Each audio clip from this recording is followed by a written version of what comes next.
Black Friday is here. At Unregistered Academy, we are offering deep discounts on all of our courses, as well as our brand new annual memberships. So go to unregisteredacademy.com, check out all our courses on politics, history, and philosophy, and get that Black Friday deal now. Again, go to unregisteredacademy.com, and I'll see you in class. This is the Unregistered podcast, and I'm Thaddeus Russell. This is a show about ideas, people, and behaviors that are considered inappropriate, out of bounds, or beyond the pale. The things you're not supposed to talk about if you're a school teacher, a college professor, a businessman, a politician, a parent, a neighbor, or even a podcast host. These are the things you're not supposed to say or even think if you're a good liberal, a good conservative, or a good citizen. Each week, I'll interview a person who has something bad to say. They might be a journalist or a professor. They might be a porn star or a drug dealer. They might just be an ordinary person with an ordinary job who doesn't care about the rules of polite society. I'm not interested in breaking the rules just to be a troublemaker. I'm interested in people who break the rules of conventional thought and to expand the scope of what is possible to say in our society. I'm interested in people who make me think.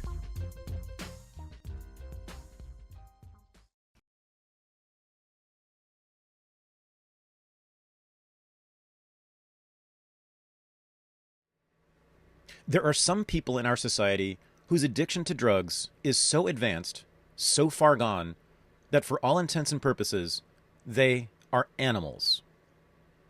What do we do with such people? My guest this week was one of those people, and he's here to tell his story. This is my interview with Jared Klickstein. I am joined from Austin, Texas, by Jared Klickstein. By the way, is it Stein or Steen? No one really knows. My family says Stein. You know, it was Klickstein in Klickstein. Yiddish. Klickstein. Yiddish. You've already outed yourself. I'm part of the cabal. Yeah. You're not just a regular German American. You're one of those people. No, I think I'm not sure YouTube allows us to use the J word anymore, so I'm just going to not say it. But well, I'm not offended, but yeah, we don't want to offend YouTube. So okay, so Jared is Jewish. Now we know that. But that's not the most important or interesting thing about you, I don't think. No. I'd like for you to. I do actually want to talk about what is the most important thing to you, because I'm concerned about narrowing you down, reducing you and your experience in your life to the one thing we're going to spend most of this interview talking about, right? And I want to talk about sort of how it becomes part of your identity and whether you want it to be that. But let me just say this.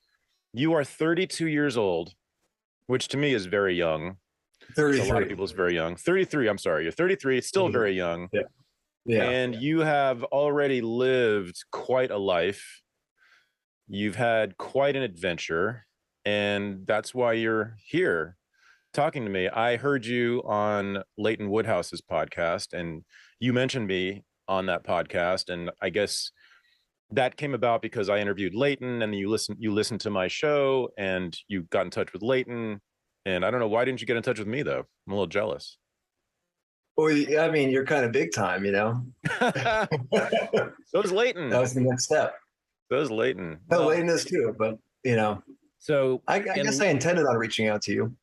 Yeah, Leighton and I, in that interview, we got into a bit of a debate about drug addiction and about agency for drug addicts, whether drug addicts have any agency or whether they should just be taken control of by society, by authorities or some external forces. And he and I got into a debate. He does think that the state should step in and forcibly basically incarcerate people, but also treat them, more importantly, to force them into treatment. And I don't know exactly where I am on that, but I'm skeptical. I'm very nervous about anything like that. Anyway, so Jared, yes, people are, I'm sure, guessing what's going on here. Yes, you were an addict for a long time. And let's just tell the story, because it's it's quite an amazing story. And I actually only know some of it, of course. And I think a lot you didn't get a chance to talk about on Leighton's show. So let's start the beginning.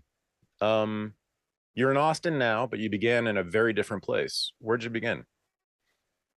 Well, I began in Boston, Massachusetts. And just to put it into perspective, I was raised by drug addicts. My parents were both heroin addicts.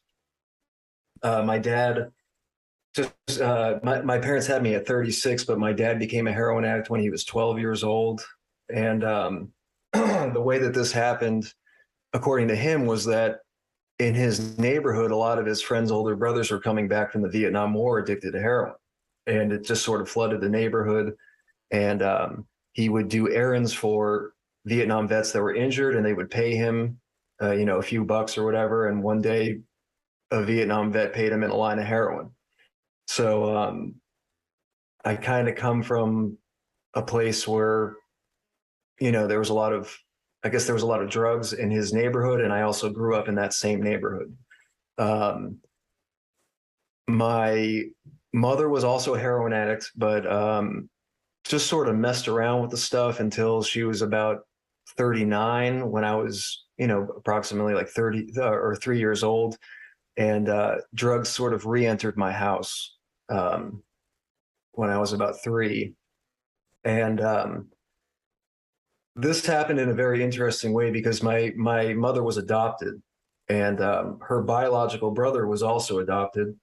And they happened to go to high school together, not knowing that they were brother and sister, and were friends. And in the late 80s, they reconnected through they determined that they were brother and sister through a private detective and or private researcher or whatever.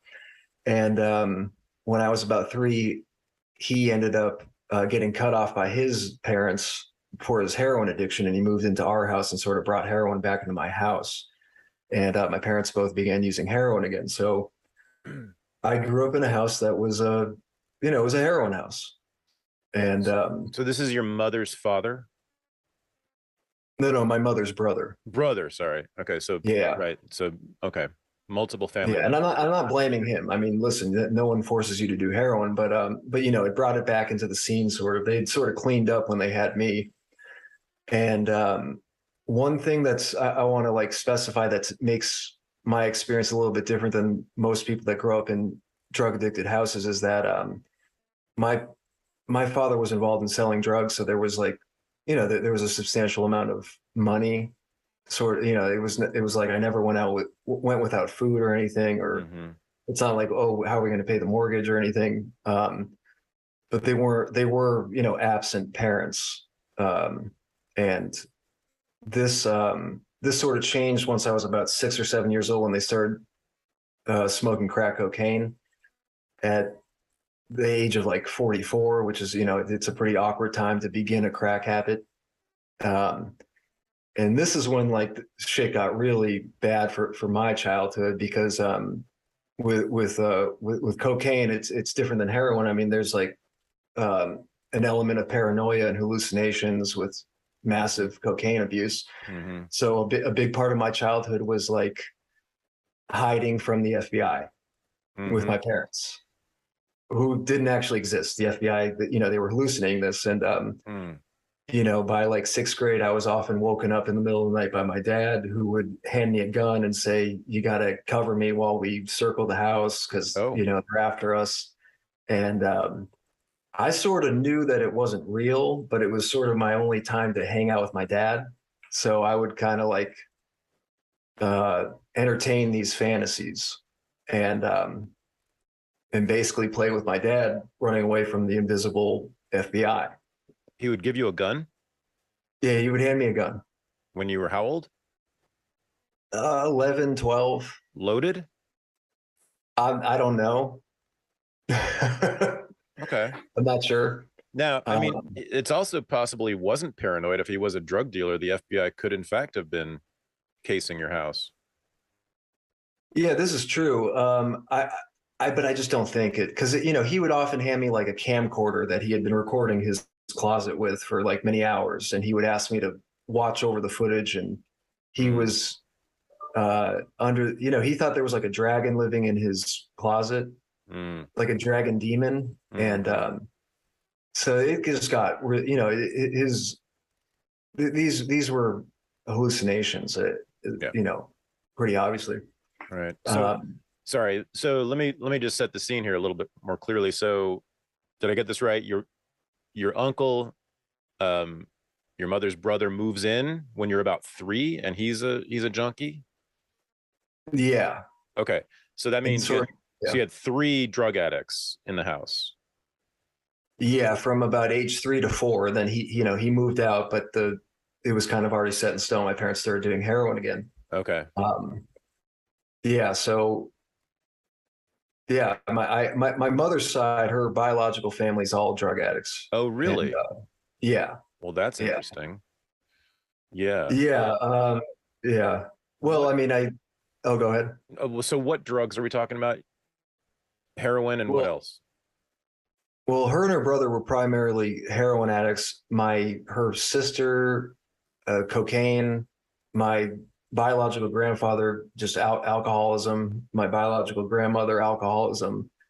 And just like an interesting side note, my biological grandparents, they had a few kids and they purposely gave them up for adoption to Jewish families with the intent of extorting them for money later on. And they attempted to do this to my mother's parents, but my mother's parents are like working class, Jews that didn't have any money. So it just it didn't work. But I believe it worked with my uncle's adoptive Jewish parents. Have you heard of the book Jews Without Money? No. Michael Gold. It's a book. I think it's a memoir set in New York, early 20th century, and it's about the first Jewish immigrants and how they were all poor, which flew in the face of the stereotypes about Jews all being rich. But it's interesting when I come across a genuine Jewish working class family. It's unusual these days. It's super unusual, and I felt like outcasted my whole life just because my dad was a carpenter. My dad was a heroin addict carpenter, union carpenter. He was the only Jewish guy in his carpenters union. And I didn't grow up a quintessential Jewish life. Yeah, no kidding. And what part of Boston are you in? West Roxbury. Yikes. That's a little sketchy, right? Well, I mean, West Roxbury is actually like a separate town. Oh, is it? Okay. And, it's fine, but we actually moved into Newton. Oh, okay. And Newton is, Newton's it's a Jewish part of Boston, but we moved into Oak Hill Park, which was on the border of Newton and West Roxbury, and it was kind of like the poorest part of Newton. Okay. But you said, your dad was a union carpenter, pays well. Yeah. So he was a drug dealer, making good money, sounds like. Yeah. So there was always money. You said that there's always been money there, or there was money there. But I wouldn't call it wealth, but there was, it wasn't like we were poor. Right. You could afford food and clothing and decent shelter and all that stuff. Yeah. Yeah. Right. So from the age of 3 on, that basically means your entire childhood, right? Yeah, pretty much. Yeah. They were doing heroin and or cocaine. Yeah. I'd say by the time I was 7, the cocaine was going full steam. And listen, when they were just on heroin, they were decent parents. Because a lot of a parent addicted to heroin is a really bad parent if they can't afford heroin, because then they have to spend 100% of their energy acquiring funds to get heroin. So if you can afford heroin, you're just kind of a sleepy parent, Right. So I basically had sleepy parents until the crack cocaine came in. Which was what age? About 7. 7. Yeah. Okay. So then, describe a day in the life in your house. By the end, and when I mean the end, I mean like before I was taken away from my parents, it was my dad would get home from work and go into the basement. And by nightfall, he would take 2x4s and drill the 2x4s over the door of the basement door so no one could come in or get out. And he was just down there messing around and basically smoking crack all night. And he'd come up occasionally, and this is when these kind of things where he'd make me watch the camcorder, or he'd make me cover him while we circled the property or whatever. But every morning I was basically awoken by the screws coming out of the 2x4s and him getting up, and he'd go to work. Oh, he would nail the 2x4s up every night? Yeah, to kind of prevent anyone from getting in or him getting out, I guess. Okay. And would your mom would sleep in? I in the bedroom? apologize. It's okay. Excuse me? And your mom would sleep in the bedroom? Yeah, so my mom would kind of be running around town and like getting the drugs, and once she was home, there's kind of two kinds of heroin addicts. There's like heroin addicts like my dad who can do heroin and function and work, and they want to do things. They want to do little projects or whatever. My mom is the other kind of heroin addict, which is just passed out, nodded out. So a lot of my memories of my mother are her like doing the dishes, but kind of falling asleep with her head in the sink, or, me kind of just watching her lay on the couch and kind of nod, what like we see on these videos of these people like kind of half bent over, nodded out. That's unfortunately that's a lot of my memories of my mother. And she kind of, the bedroom was her domain more, and my dad's domain was the basement. Were there siblings? Yeah, so both of my parents have siblings, but they your sibling. Did you have siblings? Oh, me?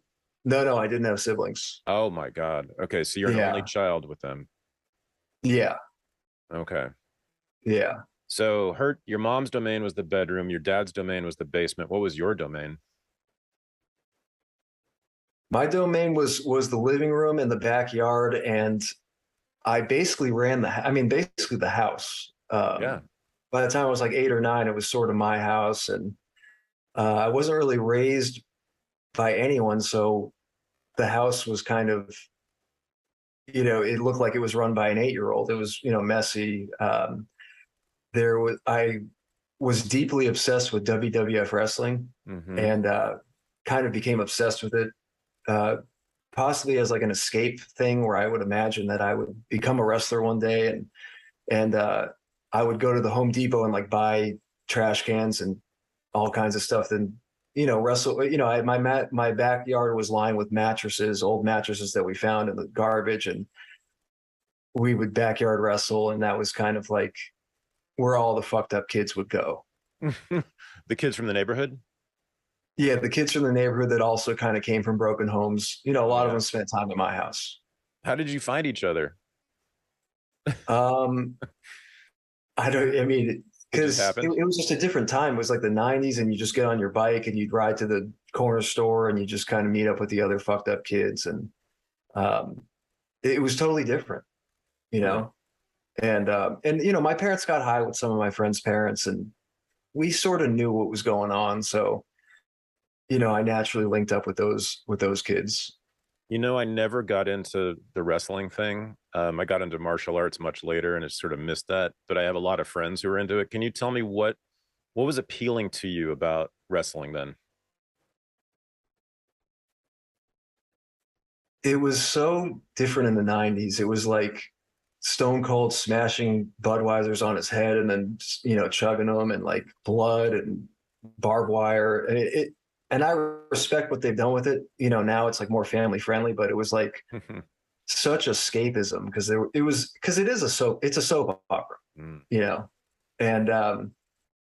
and my obsession was like, man, I can't really, I'm so fucked up, and like, I'm like, don't go to school. I'm like skipping school all the time. I'm clearly not going to like be an academic kid. So it's like, I'm going to become a wrestler. So that was my real obsession. And this was when AOL chat rooms were huge. So I'd be in the WWF AOL chat rooms. And when you're a 9-year-old boy that says, hey, can someone teach me how to wrestle in an AOL chat room, you're going to get 90 messages from pedophiles. And did that happen to you? no, but well, I mean, yes, I would get messaged by all these people that were trying to teach me how to wrestle and were asking me for my address and everything. And fortunately, I was like keen to it, sort of, and I never like met up with anybody, but my plan was like to become a WWF wrestler. Wow. So so you're not going to school? I'm going to school, but I'm a third of the time not going to school. And not doing homework and stuff. I mean, I was just like a bad student. So on all those days when you're not going to school, what's the day look like? What do you do when you're 9 years old, 10 years old, all by yourself all day long? Final Fantasy VII. Yeah. Video games. Video games. Yeah, I played a lot of video games, and I'd walk to Blockbuster, rent all the old WWF videos and all that, and just perfect my art of thinking I was going to become a wrestler. Wow, profound neglect, man. Yeah, and teachers would ask, but it was kind of like, well, once again, it was the '90s where it was just like, that's none of our business. What's going on at home or whatever. And it's not like I wasn't hit or anything. It's, there was, but yeah, no one really asked a lot of questions. So was there any adult in your life? I had distant relatives that I was close with, but I'm sorry, they weren't distant relatives. They were relatives that lived long distances away. Uh-huh. And I was close with them, but they would come to town once a year, and my parents would kind of clean up the act and like clean the house, and they'd come, and that's when like my aunt would take me to the zoo or take me to a museum, or my uncle would come into town and like he bought me a guitar and showed me how to play something. Like everyone kind of knew that something was wrong, but they didn't know that it was drugs. My family just wasn't knowledgeable of drug abuse, and they'd say like, hey, is your dad is he like diagnosed with cancer or something? Like he is like 130 pounds. Oh wow. And I just say, not that I know of. And they knew that like my parents partied, but part of it could have just, and I'm not blaming them or anything, but part of it could just be like they blanked it out. It was like a blind spot for them. Am I to believe that you got your own food? Yeah, typically I was, my mom would like take me to the supermarket and like wait in the car, and like I'd go shopping, or I'd walk to the store and go shopping, and they give me money. Because she couldn't handle it. Well, she'd sit in the car and smoke crack like while I was in the store. Right. Yeah. And did she ever eat? No, my parents did not. But by the end, it's like I never saw them eat at all. And by the time I was 12, we were all wearing the same size pants. Like we were just like sharing clothes, like Levi's, and like we were same size jeans or whatever. Wow. Were you buying your own clothes too? No, it was always like they'll take me. Also, my parents would meet a drug connection in I forget the name of the town, but it was like there was a big mall where they'd go buy heroin, and that was like, hey, we're going to the mall. Do you want to come? And I just did a lot of things on my own with, they'd hand me some money to say go shopping. Were there? I've had a couple people on my show who were raised by drug dealers or addicts, and there were a lot of unsavory people coming in and out of their homes when they were kids. Is that the case with you? Were there a lot of other adults that you didn't know coming in and out? Well, the thing about my dad's drug dealing was it was more of like a stop on the Underground Railroad of like drug transportation through New England. So it wasn't like there was a line of people waiting to come in to buy small amounts of drugs. It was like boxes would come, get dropped off. My dad would divide them into smaller boxes, and then the next day, like a pickup truck would come and pick up the boxes. But even so, with drug addiction, you know, strange people come in and out. So yes, I mean, my parents had some odd friends that were at my house a lot, and then. And I will give them credit. I mean, around the age of 10 or something, they would start trying to go to rehab. So they go to like a 7-day detox, and one of them at a time. But like my mom would go in and come back with like 2 friends, you know, and they would get high at my house, and like, you know, people would sleep at my house for a few weeks. And yeah, there was some, you know, weird characters coming in and out, but you know, no one ever like touched me or anything. You know, I'm very like grateful that nothing like that ever really happened, but it was odd. Yeah. Well, I mean, odd is not exactly the word. I mean, it is odd, but it's a lot more than that.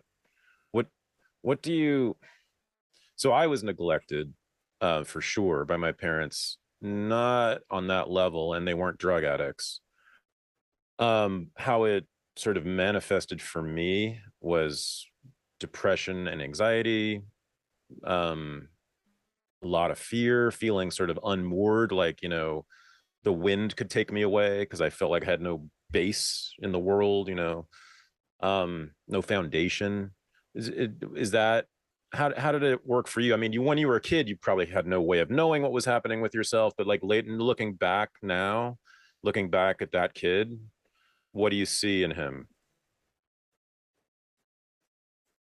As a kid, Yeah. Well, everything changes once I'm 12. I have an aunt that adopts me, and that's Yeah. where I become just extremely angry. Okay. And I actually enjoyed the neglect. You know, it wasn't healthy, but in the moment, I enjoyed it because I got to drink Mountain Dew and eat pizza and like do whatever I mean, I loved it. And well, did you really? You really loved being neglected? You loved being alone all the time?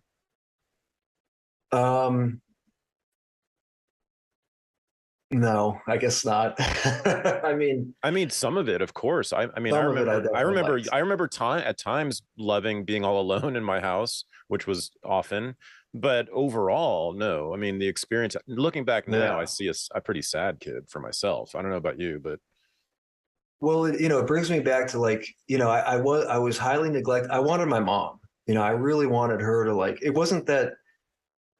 It was like more painful that she was physically there, but not mentally there. yeah.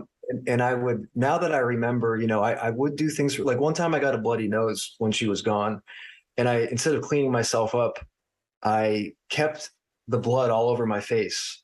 And I knew that she was coming home, and I got a kitchen knife and like pretended, you know, laid down like I was dead and had the knife in my hands. Like it looked like I killed myself basically. And I did this as a joke, you know, on her, but she flipped out, and I laughed, and it's like, you know, why did I do that? Because I knew that would wake her up, and that I could get some attention from her through something that extreme. And I would do things like hide in her car when I knew that she was gonna, you know, leave or whatever. I would, you know, she had a minivan, so I'd hide like in the third row and kind of scare her and just try to, you know, get some attention. Really, I guess it was pretty terrible. But then again, there was fun aspects of it because it's like drug addict parents are the kind of parents that are like, they'll like wake you up at 2:00 in the morning on a Tuesday and like, we're going to Denny's. You know, like some of that was fun.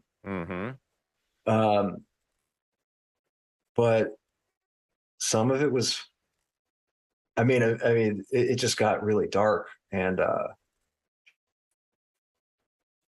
you know, there was a lot of like, the only times I saw my parents were when they were kind of leaving. You know, they'd open the door, come out, I'd see them, they're gone, out of the house. Right. But in the moment, I was fine. But it was really once my aunt adopted me. My aunt is like a normal person, and she's like, "Hey, you have to drink water sometimes. Like, you can't just drink Coca-Cola." And like, I flipped out and was angry as hell for years. Yeah, I want to get to the aunt story in a second. But so Okay. How about your father? So my feeling about your dad so far is that I would be afraid of him. Is that not the right read? Were you afraid of him, or No, he's like a jolly guy, sort of. Oh, okay. I mean, this is like my dad's the kind of guy that like he would play catch with me, you know, in the front yard or whatever. He would Mm-hmm. just be like, I'd throw the ball and it might hit him in the face because he nodded out or something, you know. But he was kind of there, and he even coached my little league baseball team in second grade. You know, he was kind of like involved until it was really the cocaine. You know, Yeah. once the cocaine came in heavy, but he's the kind of guy that was once he was doing the cocaine, he was a scary guy, and not that he never like hit me. It was like this guy's on a different planet of reality. You know, he's in a different realm of reality. Mm-hmm. You know, he's you know, he was just doing levels of drugs that can't be compared. You know, I guess like Rick James was doing the same level of drug. You know, people like that. You know, he was doing at certain points thousands of dollars of crack cocaine a day. I'm sorry, thousands of dollars of crack cocaine per day. Yeah, I'd say at least $1,000. How much? Wait, I've done crack. Yeah, I've done it once, did it once or twice in college. It sure as hell wasn't 1,000. How much is that? That's just smoking all day. What does that it's look just smoking like? all day. Okay. Well, that's the thing about crack is like you can get high for $5, but if you have $1,000 and you're a crackhead, you'll sit there and you'll spend $1,000. You know, it's kind of like the magic of the drug. I've smoked crack. I've never spent $1,000 in a day, but I've spent my whole paycheck, you know, which wasn't $1,000. I'm just getting a sense of, so he must have had the pipe in his mouth all day. Well, when he'd get back from work, he'd go in that basement and he just had the pipe in his mouth all day. And he was a foreman. So he had his own, Wow. he was like, he had like a drafts room, like a room where he was drafting out projects, and he was a cabinet maker. And he would be smoking crack in that room and working, you know. And this worked until it kind of stopped working, and he eventually got laid off. But he went for years doing that, which was really impressive. A lot of people are high functioning on cocaine and crack, right? Heroin too. The thing I'm thinking about though is that coke heads and crack heads often have a problem with anger and rage. Right? How about your dad? Did he have that? No, he's pretty nice. I think maybe the heroin mellowed because he was always doing heroin through all this, so it kind of mellows you out. Oh yeah, both. Okay. Yeah. Is there a name for that? Well, speedballing, I guess, is what you would call the injection of cocaine and heroin. But my dad's just a good heroin addict. Like I'm a good heroin addict. Like I love heroin. It's my drug of choice. Mm-hmm. If I relapse, it's going to be my first drug that I always relapse on is heroin immediately. You know, it's my favorite drug, but I will spend 10 times more money on crack. Why? I don't know why it works like that. You don't know why? But if you ask my dad right now, he'd say I'm a heroin addict. You know? So I told you I smoked crack once or twice in college. I snorted a fair amount of cocaine, maybe 20 times in my life total. Did meth once in college, loved it. Drank. I'm an alcoholic. I'm 10 years sober, but I drank. Oh, congrats. I drank sober from alcohol. I'm not sober. Okay. But yeah, but I was an alcoholic for about 20 years. So I know those drugs, well enough. I've never done heroin. I have always assumed I would love heroin. I'm sure I would love heroin. Can you describe heroin? The feeling of it and why you like it so much? Well, you know how there's like when you get surgery or something, they'll give you morphine. And there's a lot of people that the way that they react to this is that it does kill the pain, but it makes them nauseous and they don't really like it. And they don't touch it again. So that's not what happens to me. I mean, what happens to me is heroin makes me feel it. I mean, the easiest way I can put it is like, I forget about my past. I mean, heroin puts you in the moment. I mean, it pinpoints you right in the moment of unconsciousness. I mean, really, it deletes who you are. So if you hate yourself, and I don't hate myself anymore, but I certainly did grow in my teenage and early adult years. Heroin, it's like purchasing 12 hours where you don't have to be you. That's what it does. I mean, it feels really good too. Obviously, it's euphoric, but that's not. Now, listen, heroin is addictive to everybody in terms of like, if you took any person and you locked them in a room and gave them heroin for a month, they'd be addicted, physically addicted to heroin. But a lot of people, if you gave them the opportunity to detox, would get off heroin and never touch it again. And that's kind of where like a drug addict comes in. Is like a drug addict like me, like I can detox off of heroin, be completely clean, and still make that decision to say, hey, I want to ruin my life again and go back to heroin. I mean, it's crazy. So yeah, that's kind of what heroin feels like for me. It became a process where I viewed it as I was purchasing time. Time away from yourself. Yeah, or time like, hey, for 10 hours, I don't have to, I can just check out for 10 hours, 12 hours, Yeah. If I buy this much amount of heroin, today I don't have to feel, basically. Yeah. Well, I mean, often that sounds really good to me. Not always, but there are many times when that sounds fantastic. I would love that. And it's great. Doesn't it also sort of soften everything? Yeah, it's well, first of all, it does some, and I don't know, like if you've read William S. Burroughs, like wrote a book called Junkie, and he has some interesting takes on the drug, but it makes you can't smell anything, which is weird. It's like, why would it do that? You don't have any sexual drive. You completely, if someone, whatever you're attracted to comes up to you and it's the last thing you want to do for some reason. It kind of like, in the way that William S. Burroughs sort of said was, he's like, it almost turns you into like a plant, which, I mean, interpret that however you will, but it numbs every aspect of what being human is, taste, smell. You can't, and I mean, you can't go to the bathroom. You don't have bowel movements. I mean, it just turns you into like a plant. Okay. The numbness I haven't heard. Okay. Yeah. That makes sense. I just saw a video. I think it was someone just panning with a video down the street in Philadelphia. I think it was near some open air drug market place in Philly. And people were bent over at the waist. I'd never, like, many people were bent over at the waist on the sidewalk. Is that heroin?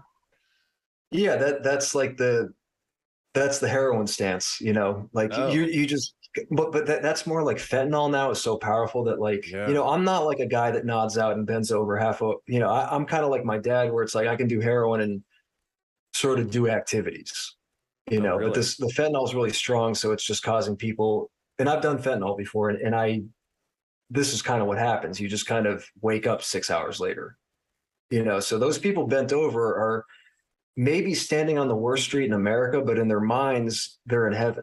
Yeah. So, right. They're just blissed. Yeah. Even though their head's between their legs and they're standing on on a street in Philadelphia. Yeah. So you said you hated yourself. Do you have an idea as to why you hated yourself? Yeah.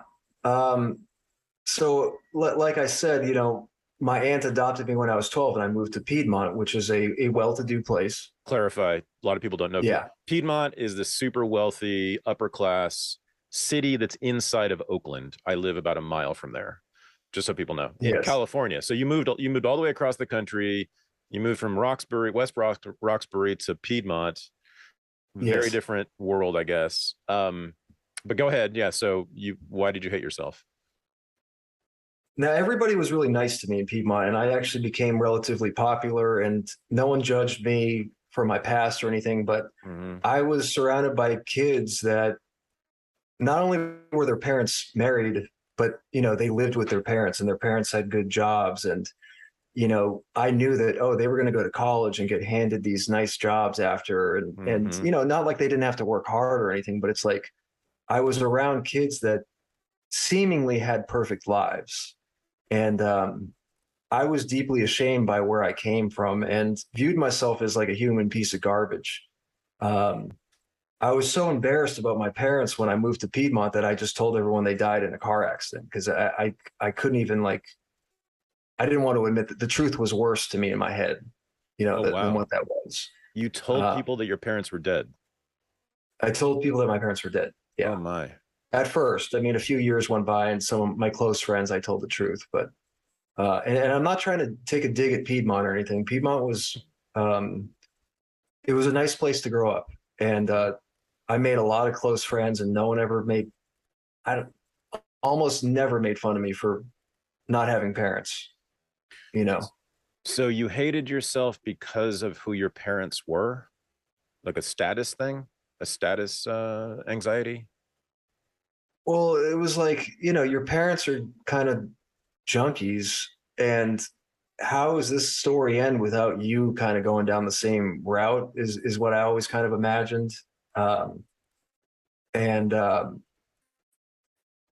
don't know, just like, and listen, to be honest, like, I started using alcohol and weed, and I don't know if it was the weed or whatever, but like around the time that like puberty started kicking in, like I just got really self-conscious and like paranoid and like just examining myself through the darkest of lenses.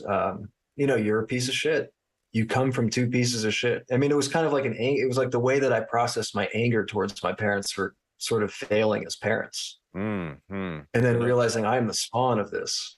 Yeah. You know, I know that feeling. Yeah. What about the neglect? I mean, in a way, your parents, I hate to say this, but I had the same situation. My parents didn't care much. You know, you were you were being given the message that your parents didn't care about you as much as they did about the drugs, weren't you? Yes. Yeah. And a lot of my family reiterated this message. Because I was like a loyalist to my parents, you know.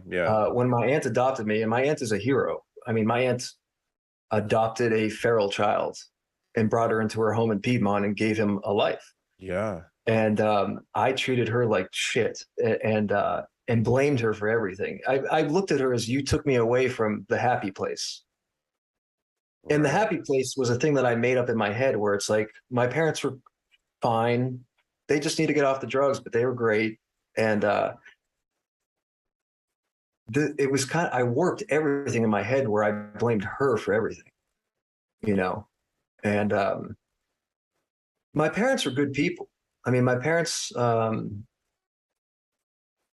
did love me, but drugs for a drug addict become a thing where it's like food, water, heroin. It's like, it's not even like, it's not like, it's just part of the makeup of your survival at that point, where it's like, you know, there's people that I've loved, but I will do them dirty and sacrifice our relationship for eternity over $20. You know, right. I will blow up a relationship for $20 if I'm on heroin. Right. I didn't really understand that as a kid. Once I became a heroin addict myself, I understand it now. Because the fix is all that matters. Yeah, because it's stronger than food. I mean, it's like, you know, it becomes beyond a necessity for survival. Yeah. In your head. Yeah. Did your parents give you to your aunt, or did your aunt take you from them, or did the law get involved in this? How did that happen? Well, what happened was things got really bad, and they weren't able to kind of do the, hey, let's clean the house before the family comes thing. And one of my other aunts was getting married, and the idea was, hey, let's have the bridal shower at Jane and Barry's house. Those are my parents, Jane and Barry. And I knew it was going to be a disaster. I'm 12 at this point, and I know that, they're not going to be able to sweep this under the rug. So I kind of preemptively contacted an uncle in Los Angeles who was supposed to come to Boston for this party, and told him, kind of just gave him gave him all the info and said, hey, my parents are on drugs. I don't know what drugs they're on. I don't really know what drugs are, but I just know that my parents are on drugs because I found crack pipes and needles. And, I thought they were stoners because I kept finding crack pipes, and I just didn't really know about drugs. So I thought, man, they just have a really bad, weed problem. But then I found the needles and realized, okay, that this is beyond weed. So that's when the whole family kind of had an intervention once they arrived to Boston. And my parents, of course, denied it. But it was decided that my aunt in Oakland, who's my dad's sister, would adopt me. And it was all set up, ready to go. My parents actually got arrested like 2 days before that was arranged. And I probably would have ended up legally getting taken away from them anyway. But no, this was arranged before any kind of law got involved. Okay. Yeah. So you move across country. You're 12 years old. Yeah, about 10 days before 9/11. Oh my! Oh my God! Yeah. what a year for you! And at that age, I mean, what a disjuncture. I mean, that must have been so disorienting. Yeah. Well, I kind of like selfishly utilized 9/11 as like the demarcation between the two eras of my own life. Very like self-obsessively of like, I view 9/11 as like my turning point. Which is ridiculous. But so you were pissed off at your aunt for taking you away from your happy place. Yeah, because my aunt was like, hey, we don't have soda in this house. We don't eat pizza, we eat kale. She's like Berkeley Bowl shopper. Yeah. And I was like, she's like, you have to shower. And I was like, I don't do that. Like I was like an animal, so I treated her like wait, garbage. hold on, Jared, hold on a second. Yeah, cleanliness. Tell me about that when you were a kid raising yourself. There was none. I'd never used deodorant until I moved to my aunt's house. How about soap? I showered when I wanted to, which was once a month. Oh my God. Yeah, How about haircuts? My parents didn't give me haircuts, so I had really long hair. I can even show you a picture, like down below my shoulders, just because my parents were so like negligent. They didn't. How about you? Did you get haircuts? My dad would shave my head. Shave it with like a buzzer. Yeah. That's pretty much. And then by the end, I was starting to cut my own hair, and I was like, I remember like I shaved up here, like I did my own little hairstyle thing, and it just I look like a homeless child. Yeah. Oh my God. Okay, so so now your aunt, did she have her own kids?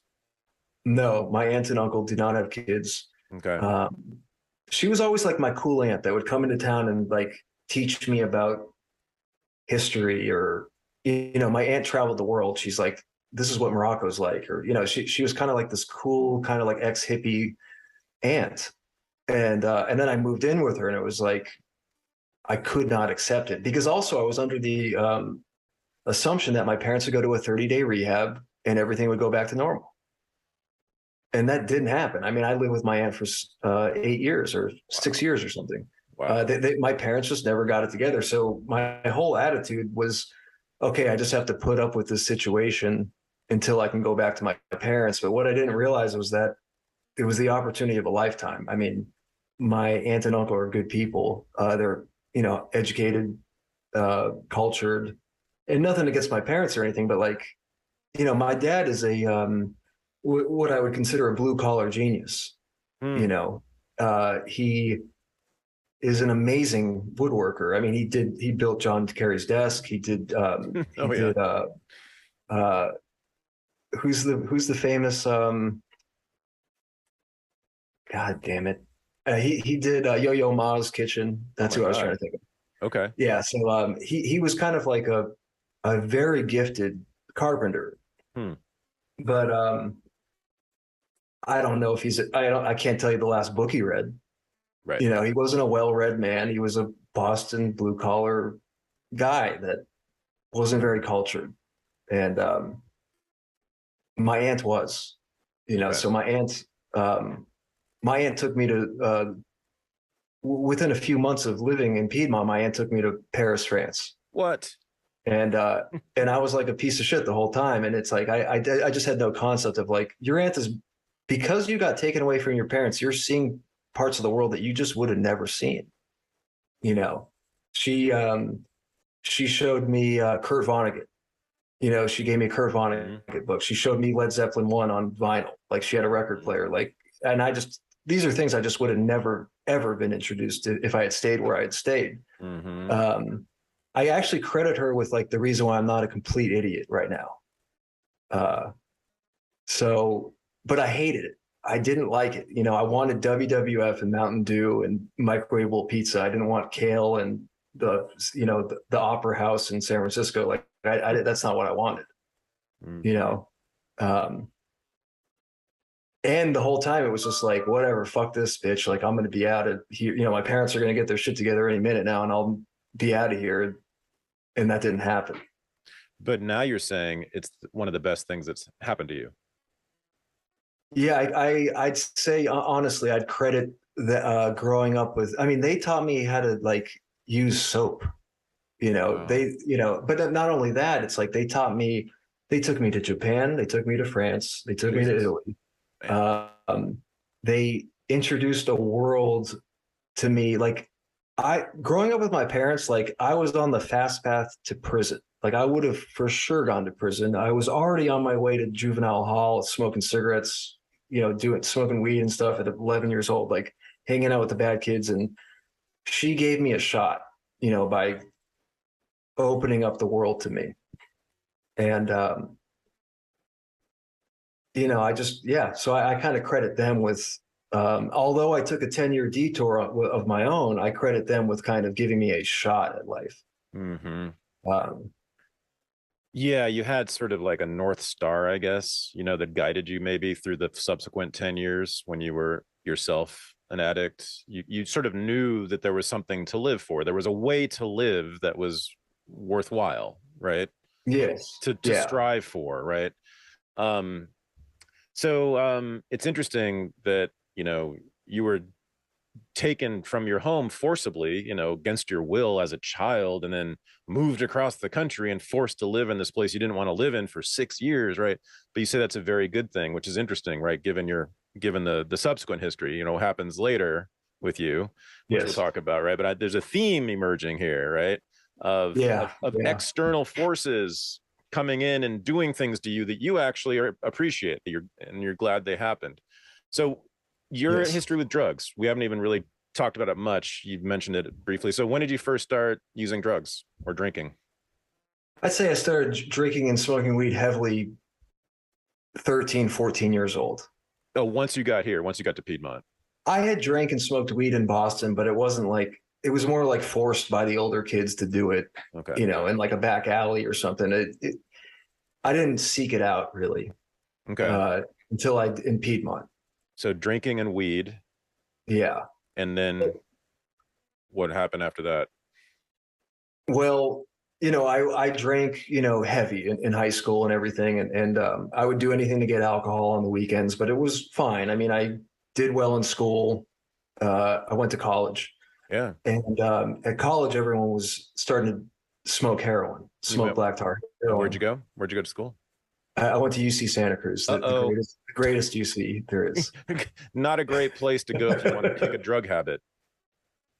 Or learn factual information. Oh, really? It was a waste of time? I mean,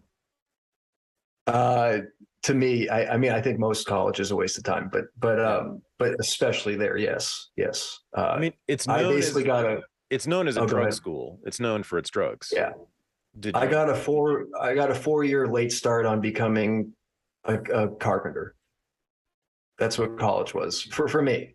Okay. You know, I didn't utilize it. You could utilize it. I mean, Santa Cruz has great science-based programs, but you know, that's not the path that I went. Right. Now, Um, I've heard you say that you had a lot of friends, many of whom did drugs when you were at Santa Cruz. yes. Like how many? Um, I went to the art dorm, so there was probably a higher concentration of people that were willing to mess around and try new things, new drugs. Of my group of like 20 people that I got close with, I'd say 16 of them tried heroin. 16 tried it. Okay. Yeah. It's a big percentage. Yeah. I'd say, and now, and when I say try, I mean like some of them just tried it once. Yeah. Um, I'd say 7 to 8 of those people developed a problem, a Okay. problem. Um, and I'd say half of those 8, within a year of having that problem, stopped. And they said, hey, this is getting out of control. Okay. Um, Well, that's 1 point for me in the debate. it is. Yeah. Right. In the debate. Yeah. Because I said to Leighton, I've said it many times elsewhere, Carl Hart and Gabor Mate have argued and shown a lot of research to back it up that these drugs that we're so afraid of are actually far less addictive and harmful than we're led to believe. Not that they're not addictive ever, of course they can be, but they're just far less so than we're led to believe. And that's the reason we have the drug war, is that there's this common belief that if we let people do them, they will immediately get addicted. Do you feel like your addictive tendencies were inborn or learned? That's a good question. A lot of people would assume, okay, this kid had 2 heroin addict parents. He's got a proclivity to become a heroin addict or whatever. Is that something that can really be inborn? I don't know. I'm pretty big in the 12 steps and everything. And obviously that's like hey, you were kind of born an alcoholic or whatever. Yeah. The more experience I have with drug addiction and the more knowledge I acquire about it, the more I realize that I just don't know. I mean, I don't know the answer. I have a immense experience with addiction.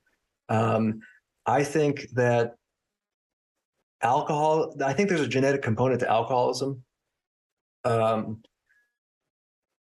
In terms of my issues, I think a lot of it had to do with experience, trauma. I like Gabor Mate, his take on this kind of stuff. This is the thing. You get in my example of like my 16 friends that tried it, 8 of them kind of developed a problem for a year. This is kind of what I'm saying is like, if anyone does heroin for a number of days in a row, they will become physically addicted. It's just that a good portion of those people will say, hey, this is crazy. I'm waking up, I'm throwing up if I don't have heroin. Like I'm going to, I had a girlfriend in college. We both got addicted to heroin. We both did heroin for 2 years in college. To the point where we were stealing things, stealing textbooks, going to the Gap, shoplifting clothes, selling them, committing crimes to support our habits. She graduated and she graduated a little bit before me, but so she graduated, goes home, kicks heroin, and now she's like one of the top people at Netflix. Never touched it again. There you go. Now I have 2 points in my favor. Yeah. Now what's the deal with her? Like, she's just not a drug addict, but she was someone that was physically addicted to heroin to the point that she was committing crimes to get heroin. Wow. Why did she go that way, and why did I go the other way? Now, when she graduated from college, she told her parents, hey, I need to tell you something. I've developed a heroin addiction. And they gave her 100% support. And she just comes from a healthy, loving family. Well, wait a second, Jared. What do you do for a living now? Oh, I do visual effects. Yeah. Aren't you like a manager, like a production manager, producer manager? Well, yeah, I'm a producer. Yeah. So I made it too. It just took me 10 years of, jail and Skid Row, but yeah, and you're only 30 and you're only 33, but I mean, you didn't actually go in a different direction. Just momentarily you went in a different direction, but you're also better than fine now. I mean, you're healthy, yes. You've got a great job and you're clean, and it's been 4 years, right? You've been clean for 4 years? A little bit more. Okay. Yeah. Yeah. Yeah. Okay, but Well, let's get thank back you. to the heroin. So I take it you Yeah. experimented with heroin for the first time at Santa Cruz? Yes. Now, all my friends were doing this, and knowing that my parents are heroin addicts, I said, I'm never going to touch that stuff, Mm. But this is at the time when Oxycontin was like exploding, Oh, right. it had already really exploded. So Okay. I didn't know that Oxycontin was related to heroin, and people were messing around with that stuff too. So I'd done ecstasy and stuff. I thought it was just a pill. So I started doing Oxycontin, and immediately when I took that Oxycontin, it was like that, like, oh shit, for 12 hours, I don't have to be Jared Klickstein. Right. I'm 6'4", I got a six pack. I don't even, I got a different name. I'm a different guy. Like I'm a different human, who didn't come from a broken home or whatever you want to be, you can be it. Mhm. So that immediately clicked with me. But very quickly, Oxycontin is a more refined version of heroin. So your tolerance jumps quicker. Some people believe this, and it got really out of hand, and it also got very expensive. And within a few months, I accepted the reality that I was basically addicted to heroin. It was just Oxycontin. So why not just switch to actual heroin, which was much cheaper? And that's sort of how I got started with it. Huh. Okay. So Yeah. in college, and then so you become a full-on addict in college. Yes. Yeah. And you didn't graduate, or did you graduate? I dropped out with 15 credits remaining. Okay. And then eventually graduated once I got sober a few years ago. Okay. I went back, but I dropped out because I was, I talked about this on Leighton's podcast, but I started working for the cartel delivery system, and the way that yes, and because I was buying heroin from a delivery service, that the cartel was, providing they were supplying the heroin with. And they offered me a job to drive. And one of the requirements for the job, I didn't know this, but on my first day, they required me to do meth because heroin addicts fall asleep. It's understandable. I don't even disagree with their argument, but they're like, hey, you can't crash the car while you're working for us. You got to do meth so we know that you won't fall asleep. And I became a meth head for 2 years, and immediately went nuts. Just went nuts with it. And Wow. yeah, within a few months of that day, I was on Skid Row in Los Angeles. Okay, so wait a second. You got from Santa Cruz to LA, you were doing deliveries for the cartel in Santa Cruz, and then all of a sudden you're in Skid Row in LA. What's the transition? Well, within a few weeks of working for the cartel, not only was I kicked out of my living situation, so I'm homeless, living in my car. I dropped out of college, and I was actually fired by the cartel about 3 weeks after working for them because I had got so paranoid on the meth that I had accused them of some things, and they just said, hey, you're crazy. Like, you can't work for us anymore. What did you accuse them of? I accused them of paying me in less potent heroin than they were paying the rest of their workers in. Why didn't they kill you? I don't know. I think because they were just like, fuck it, just fucking crazy tweaker kid. Just get, I called them over the phone and told them this. So I think it was just like, it would have been an errand to come get me or whatever. So. And was this a Mexican cartel? I don't know. Oh, yeah. Well, of course it was a Mexican cartel. I don't know if the people I was working directly with were Mexican. They might have been Honduran, possibly. I just don't know. I never asked them. I've had Honduran drug dealers, obviously, in other places where I knew for a fact. I asked them or whatever. We developed a relationship. These guys, I don't know. Yeah. And yeah. According to Leighton talks about this a lot. According to him, the Mexican cartels who were operating in American cities, at least on the West Coast, hire Honduran runners for some reason. So that's maybe who you were dealing with. I think it was because, later on, once I'm in San Francisco and stuff, and I've since I'm in recovery, I know people from rehab. They're like, I'm from Denver, I'm from Salt Lake, I'm from St. Louis or whatever. It's kind of the same. Las Vegas, it's like the same delivery system with the Hondurans. Nothing against Hondurans. I've worked with Hondurans in construction. Great people.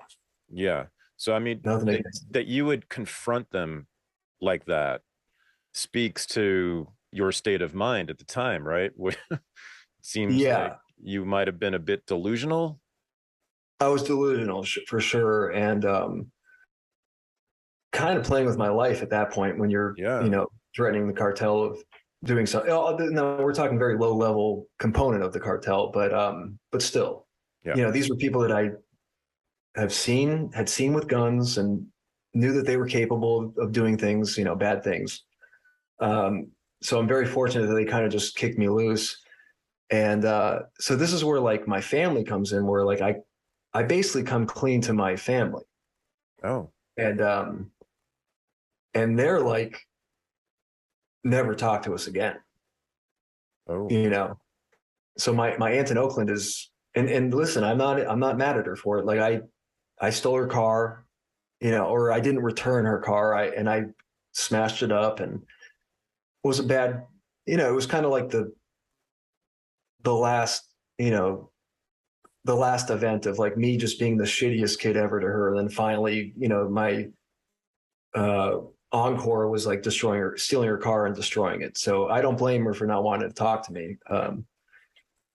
But that was a different strategy than what a lot of people's families do. Which is what?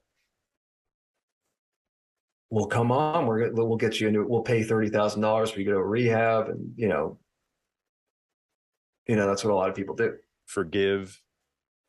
They're lenient. And they're lenient. Yeah. I don't think that would have worked with me.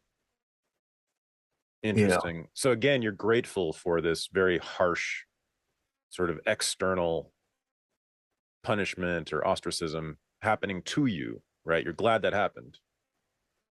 I'm very glad it happened. I think it saved my life.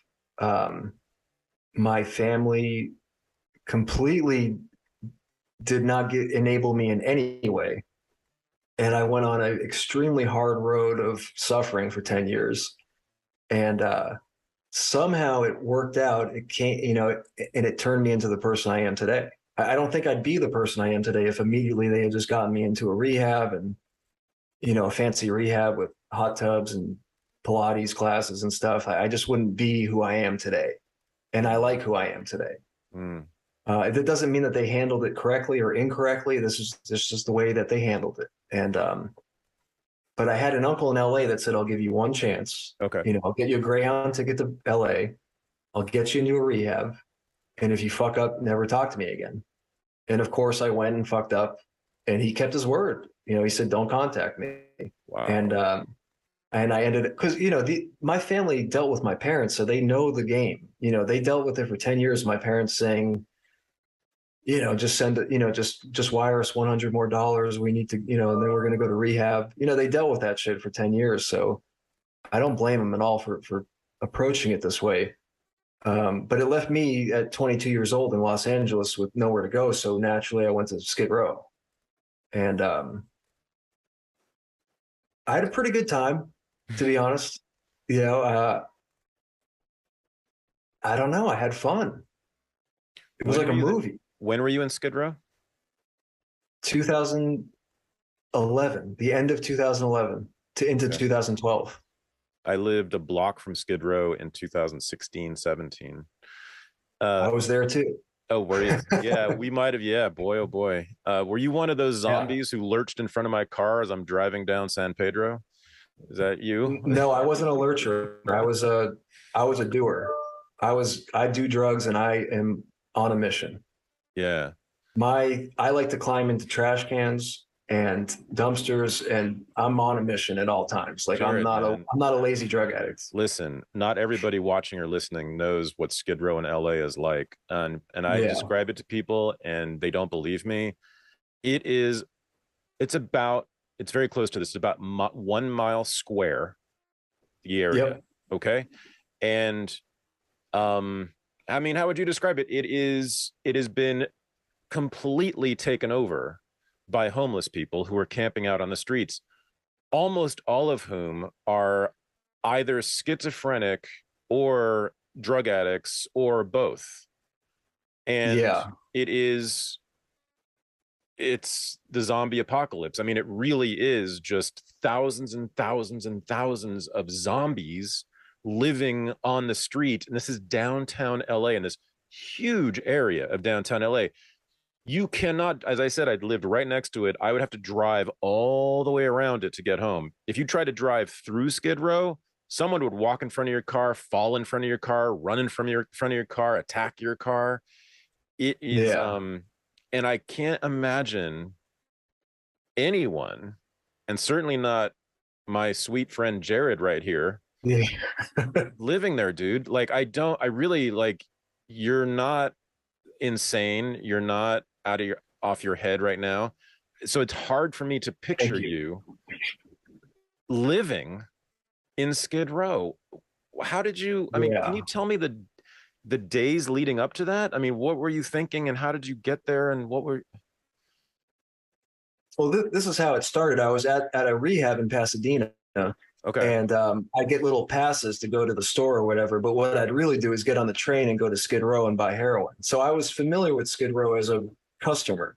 That's where you go when you don't know anybody and you want to buy drugs. You go to Skid Row. And seeing it for the first time was one of the craziest things. I'd never seen anything like it.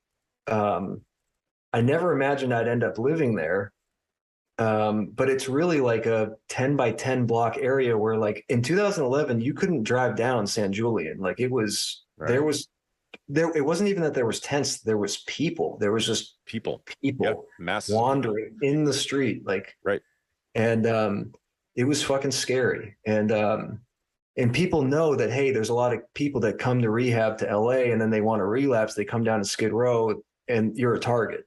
You know, so I looked like a target. I looked like a rich kid that was sent to rehab that, you know, so no one really fucked with me too much while I was still like a customer just going to Skid Row. But once I was kicked out of that rehab and had nowhere to go, I went to Skid Row and, you know, I don't know how to, I don't look like people that live on Skid Row. Right. You know, it's the easiest way to say it.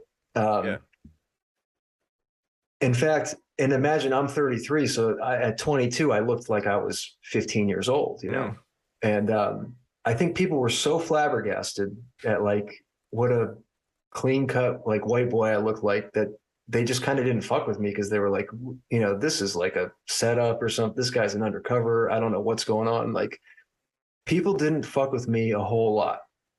You know, a lot of people I know have experiences where they're like, I went there the first time, got the shit kicked out of me, got everything taken from me. But also, I do believe that I have some street smarts and I'm good with people and I'm good at de-escalating situations. Because there were times when people kind of, you know, they try to measure you up and see, can I fuck with this guy? Can I get him or whatever? And I'm very good about like my spatial surroundings. And I don't know, I just handled it well. And once I lived down there, they know you live down there. You're one of them. And they respect that. So once I lived down there and they knew, oh shit, this guy lives, you know, this guy's sleeping downtown, like they're cool. You're just one of them. And it's really because they can't get anything out of you because they know that you're just a homeless person. You're just another homeless person. You got beaten up? Oh yeah. Yeah, I got jumped a lot. But now more so the second time I lived on Skid Row, which was 2015.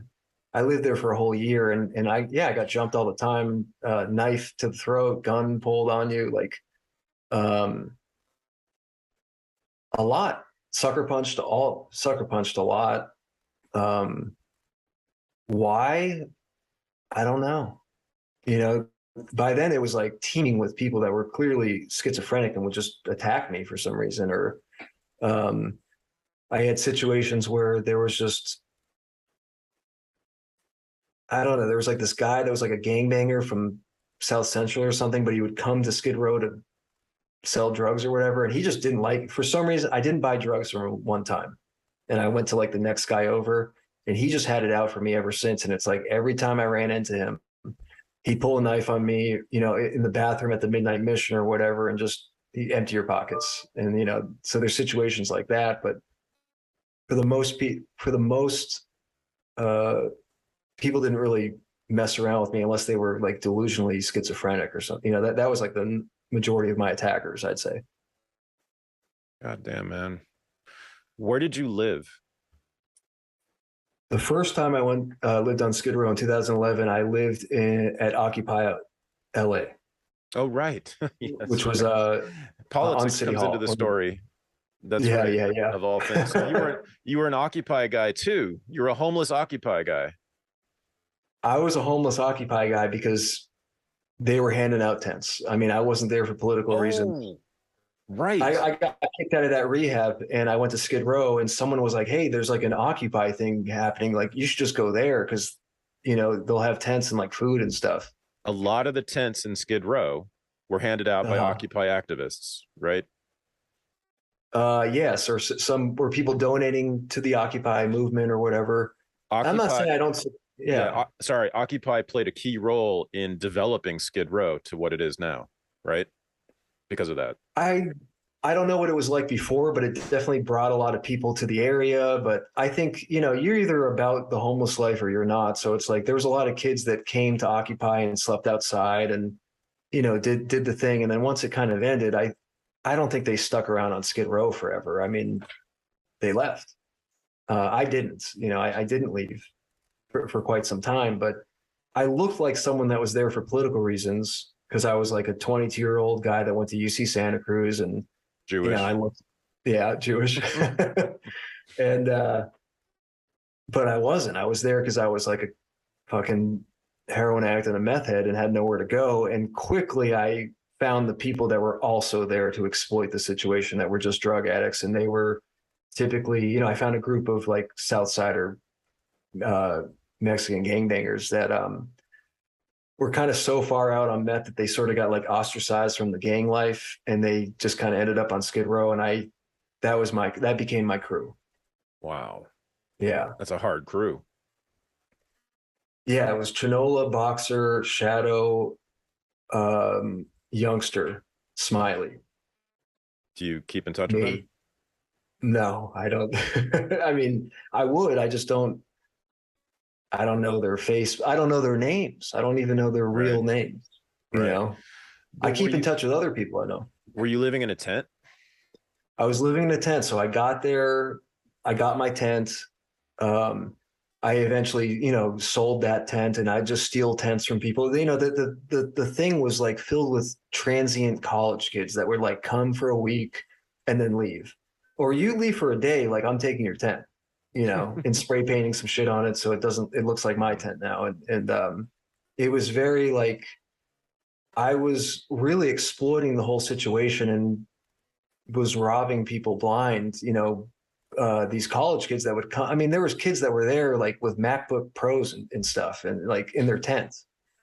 And it's like to think that someone like me or Chinola or Smiley or Boxer or Shadow or Youngster aren't going to cut that tent open and sneak in through the back and take that MacBook is absurd. So a lot of people realized, oh shit, this isn't like a cool place to be. It quickly became not a cool place to be, you know, because of people like me and the people that I kind of associated with.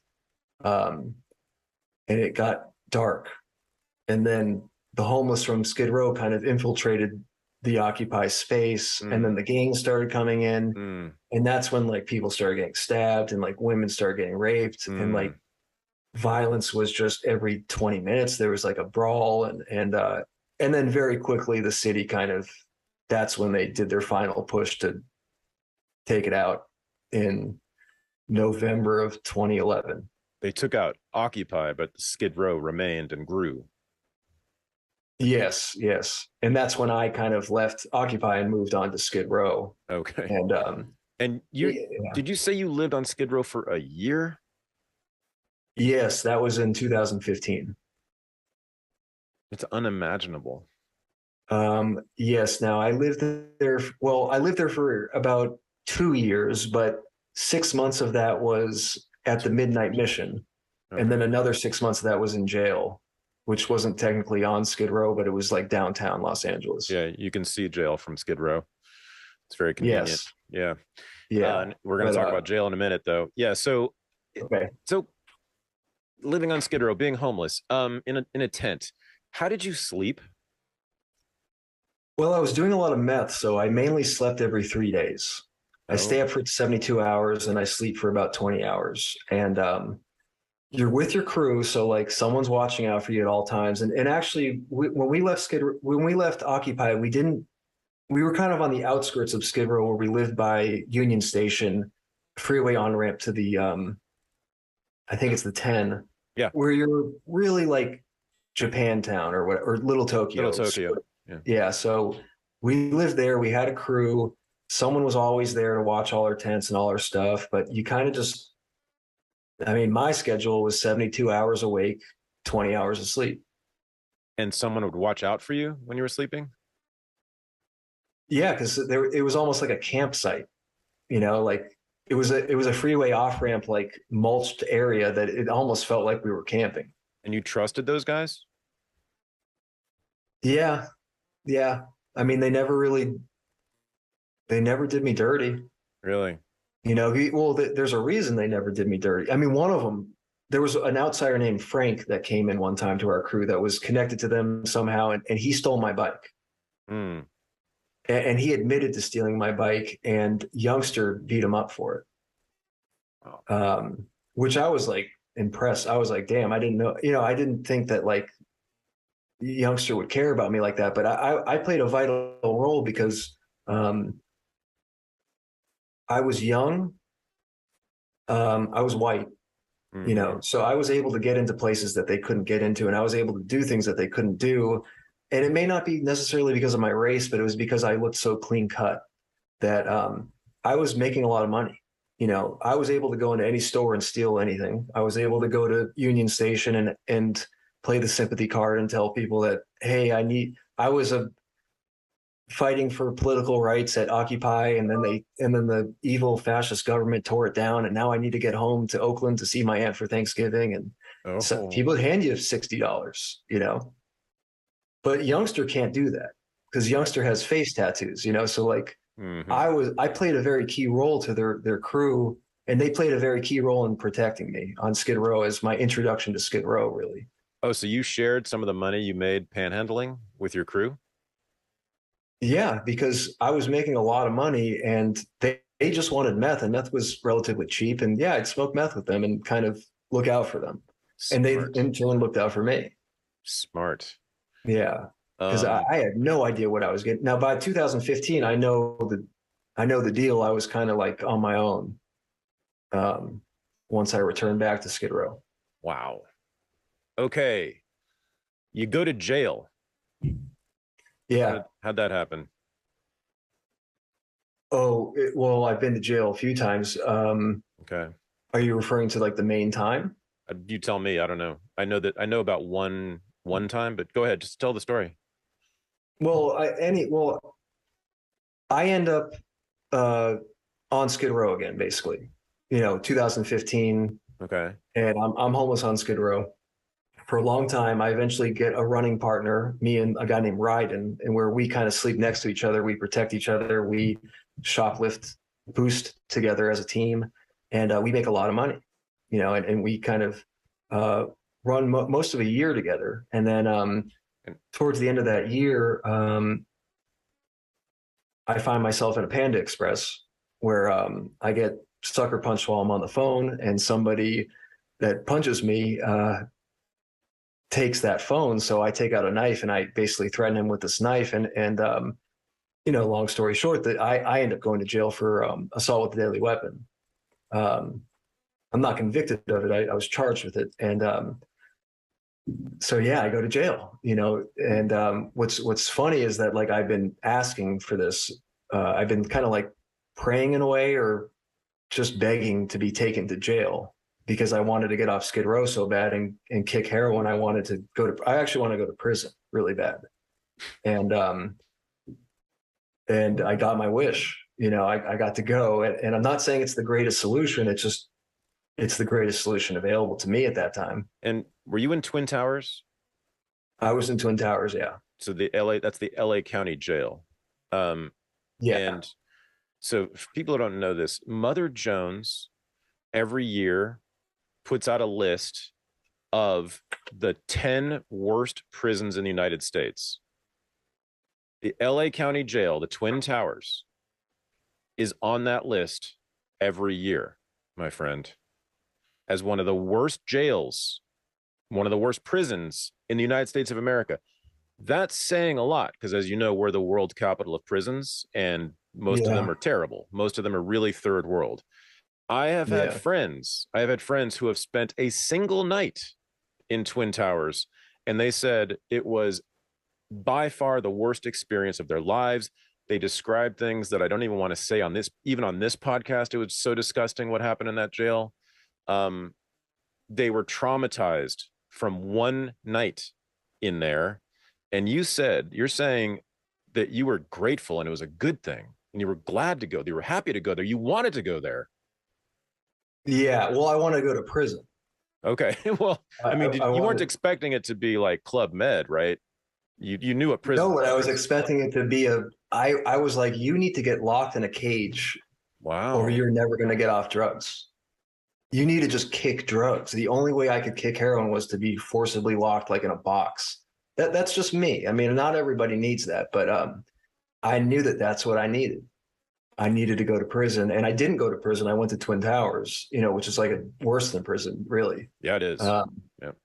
But and was I scared? Yeah. I mean, I was running around with that guy Ryden who had been to prison, and he kind of prepped me on everything and told me what, because he's like, the way that we're living, we're going to prison. So like, you better, you might as well listen to some advice because it's gonna happen. It's not when, it's not if, it's when. So I went there and listen, this is my experience with it. It wasn't that bad. I had a pretty good time. You had a pretty good time. Yeah. Okay. And I think it's changed a lot. I think early 2000s, it was one of the worst places you could ever be. Your chance of getting the shit kicked out of you by the sheriffs was very high. I think it sort of all reformed right before I went in there. So I wasn't scared of like the sheriffs hurting me, but it was really the inmates, that there is violence in there. But I don't know how else to describe it, but I was like, just kind of okay with it. I was like, I'm down to do this and get off heroin. How many men were in your cell? Well, eventually I wound up at a dorm within like a week, and there was 100 men. In one room? Yeah, 100 men in a room that was probably the size of like a tennis court. What? I didn't even know that. That's how they do it there? Yeah. Well, that's how they do it on the 5th floor. So like those are the dorms. So I was in 5,300. So 5,300 is like a dorm. Is this like the minimum security portion of it? Is that what's going on? No, it's just there's cell living and then there's dorm living. The cells are like 6-man cells. They have 2-man cells. And then the dorms is like just an easier way to house a lot of people. 100 men in that room with you every day. And these are not the nicest people. No, these are probably the worst people in Los Angeles. Right. In a room together. Right. Yeah. For how long? About 6 months. 6 months. Yeah. And there had been people in that room that hadn't left that room and that had been in that room for 3 years. No. They were fighting a case for that long. They were in that dorm for 3 years. It's the size of a tennis court, and it's got 100 criminals in it. To be honest, it's probably, it's probably about the size of a tennis court with 50 bunk beds, 3 tables, and I'd say 10 chairs. Is it ever quiet? Yes. Well, I was very fortunate. There were some old timers in my dorm that kind of ran things, and like during the week, like 11 o'clock, it's quiet. 11 o'clock at night, you got to be pretty quiet. Really? Yeah. Oh, okay. Because I was in the school dorm, so we all had school in the morning. You had school? I was in school dorm, yeah. What kind of school was it? They had intro to like construction, and then they had anger management and addiction class. And I took anger management and addiction class. Did they have a how to be a good citizen class? No, but I'd say that's what anger management was. Our anger management class was amazing. It was a guy that spent like 19 years in prison, and then he got out, and like he got his master's in prison, and then he became a teacher, and they let him into the prison to teach us about anger management. And it was useful to you? That class was, and the reason why that class was because it wasn't really an anger management class. It was really a life class taught by a guy that had been in the situation that we all were in. And it worked. And he said, hey, you guys are complaining. I was in there for 19 years and my life's great right now. You know, like he and this is how, well, you know, he's a guy that lives a normal life now. So that's what I loved about that class. That guy was like a hero, you know. I loved it. Now, were the notorious gangs of California prisons in the Twin Towers in your dorm? Yes. Yeah. I'd say all of them. Oh, so they were an active presence. Did they serve an organizing role like they do in other prisons in California? It was the only organizing role. The sheriffs have 0% control over what's going on. It's really the gangs that control everything. And it's, oh, wow. And it benefits them. It not only does it make their job easier, but it's easier to organize, and somehow it's less violence, you know, when the gangs seem to organize themselves. I'm not defending them. I'm not a gang member, nor do I wish to be, but it seemed to work in there, unfortunately. Here's the problem for you. As far as I know, there's no Jewish gang in the California prisons. No, there's no Jewish skinhead gang or anything, you know. Yeah, I don't know why. I can't figure out why that would be. Yeah. You would think the Jews, because they're very, you know, I was going to say very constructive people, very innovative people. You would think they would have, enterprising was the word, enterprising people. You'd think they would have stepped, oh, there are no Jews in the prisons. Jerry, there's not a lot of Jews. There's not a lot of Jews in general. You were probably the only Jew in all of Twin Towers, right? No, there was one other. I think there was two others. Because we meet with the rabbi, and there was three of us in a jail of thousands of people. Yeah, it's about what I would expect. Right. But I'm, you know, my mother was. Oh, go ahead. Was it Harvey Weinstein? Yeah, it was Harvey and Bernie Madoff. Bernie Madoff, right? I knew the three worst. I say that my dad's the worst Jew besides Harvey Weinstein and Bernie Madoff. That's right. That's not true. I mean, there's plenty of bad Jews. But what happened with the gangs and you? What was your relationship with the gangs? How did you deal with this situation? Well, technically, you know, if you want to go culture-wise, you know, my grandparents were Jewish. Very Jewish. And when I say Jewish, I don't mean biblically or religiously. They gave me tongue sandwiches, and, you know, they spoke Yiddish, and it was a culture thing. And they adopted my mom, you know, so my mom by blood is not Jewish, if that's what you want, if that's how, you know, some people go by that way, but I don't look incredibly Jewish. You know, I look like a Anglo white guy or what, you know, whatever. So I went in there and knew that my last name is pretty Jewish sounding because my dad is Jewish. My mother is biologically not Jewish, although she was adopted by Jews. And I got really scared, and I figured, you know, I'm going to lie and just say that I'm German. Or if it comes up, if my last name comes up, I'll just say it's German. And that's what I did. I went in there, and a guy with a big swastika tattoo came over to me and, you know, was like the nice white guy that was going to say, you know, introduce me to the whole clan of white guys or whatever. And, you know, something I wasn't excited about. and so, you know, they ask for your paperwork because they want to make sure that you're not like a child molester or anything. And on your paperwork, it obviously says your name. So he read my name. Wait a second. Hold on.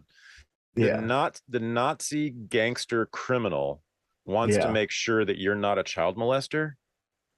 Yeah, because that's kind of the big rule in jail. Like, you know, you can't be a child molester, and you can't be like I think it's like domestic violence. They don't want, or like if you hit a woman or anything with kids or anything like that, or, you know, but being a Nazi murderer is fine. Well, he wasn't a murderer, you know, but there are Nazi murderers. There are Nazi murderers. Who are fine. You want to know what this guy did? What? this guy his friend had a trial, and this Nazi guy went to the trial as like an audience member and wore a shirt that said "Snitches get stitches," and the judge charged him with intimidating a witness, jury tampering, or yeah, intimidating. So that's why this guy, and now I'm not defending him, but that's why he was in there. Wow. So he gets my paperwork and he says Jared Klickstein, and kind of looks at me. He gives me like the Jew look, basically, and I think he determined, he wasn't the smartest guy in the world, but he was like, I don't think this guy's Jewish, is what I imagine that he thought in his head. Mm-hmm. And he said, "Are you German?" And I said, "Yes." Technically, sure, I guess. Yeah. Someone was in Germany at some point. Exactly. And he was like, he's like, "We got a purebred on our hands," and he was like excited. And so he was like buddy with me right away. And listen, I feel ashamed for this. Like, I lied about who I was. Are you feel ashamed about that? Are you serious? Well, a lot of people I've talked to are like, man, I would have just told them the truth, and if they had a problem with it, I would have just dealt with it. And it's like, you would be dead. You'd be dead. No. Yeah. You did exactly the right thing, dude. If you have a German sounding name and you're talking to some idiot Nazi who doesn't know anything about Jews and Germans, I would absolutely say I'm German. Of course. Yeah. Of course.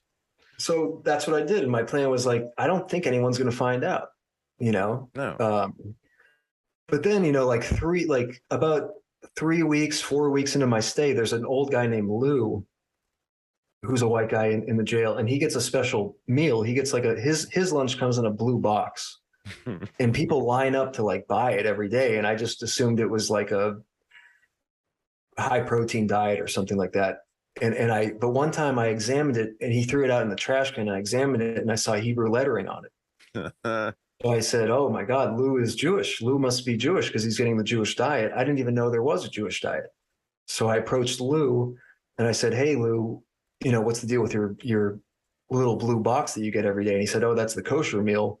And like, he's like, "It's the most valuable thing in here, And I was like, "Are you Jewish?" Why is it valuable?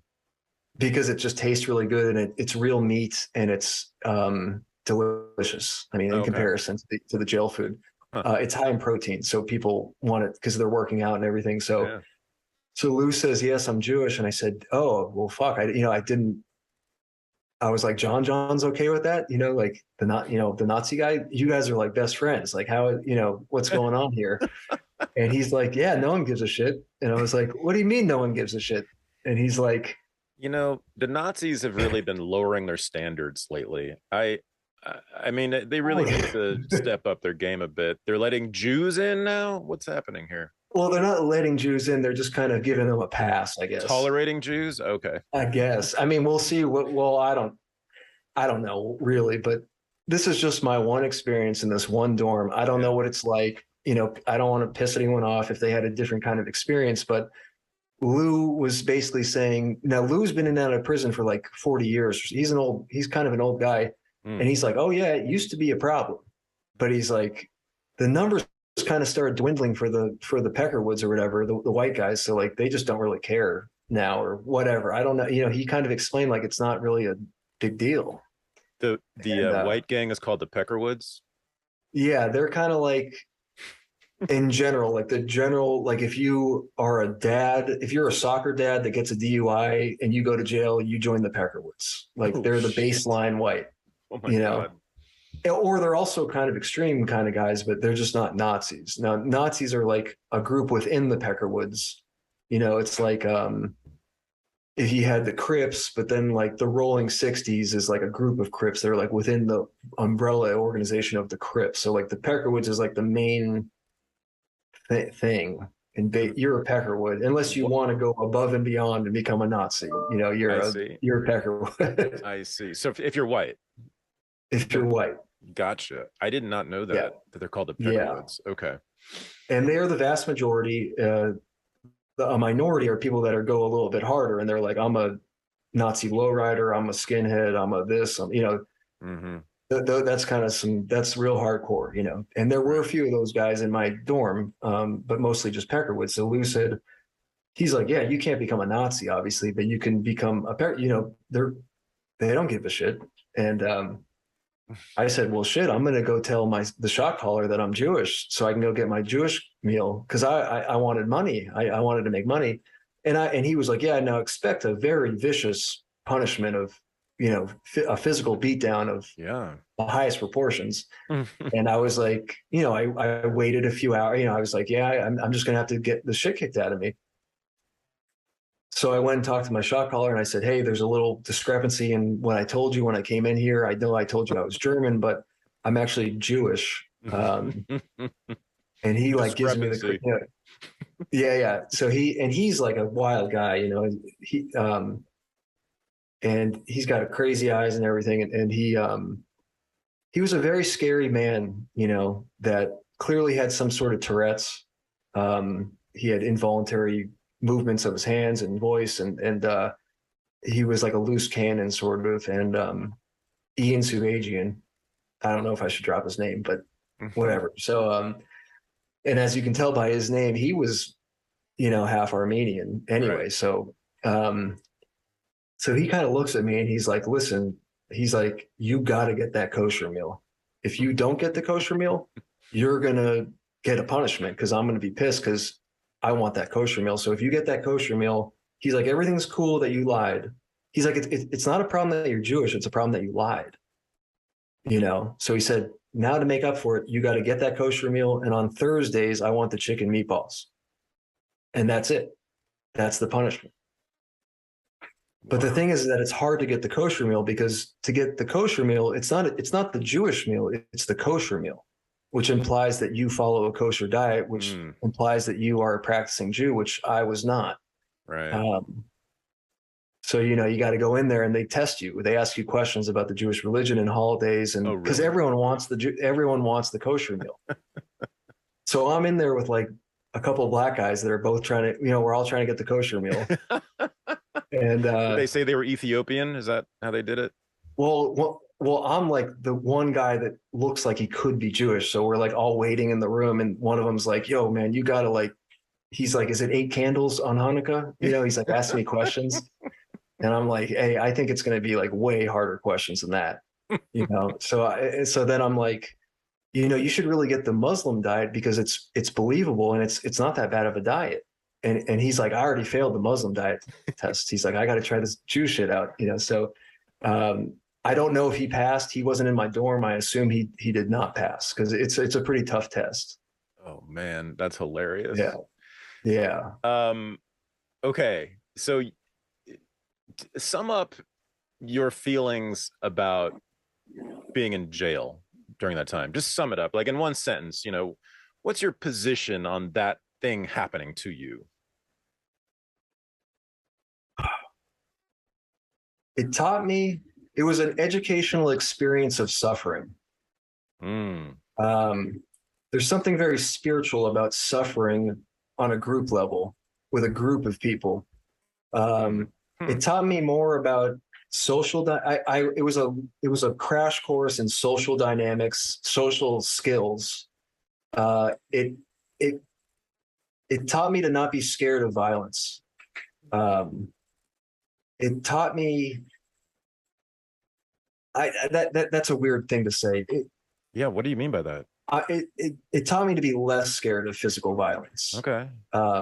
It's not the end of the world, physical violence. I don't condone physical violence, but it's just something that I didn't grow up with big brothers or anything. I never really had a lot of like, I don't know. I was like weird socially and kind of scared a lot. And I've seen things now where like, I'm not scared really. I'm just less scared, and I'm not a scary guy. I'm not a big guy. I'm not some hulking, scary person.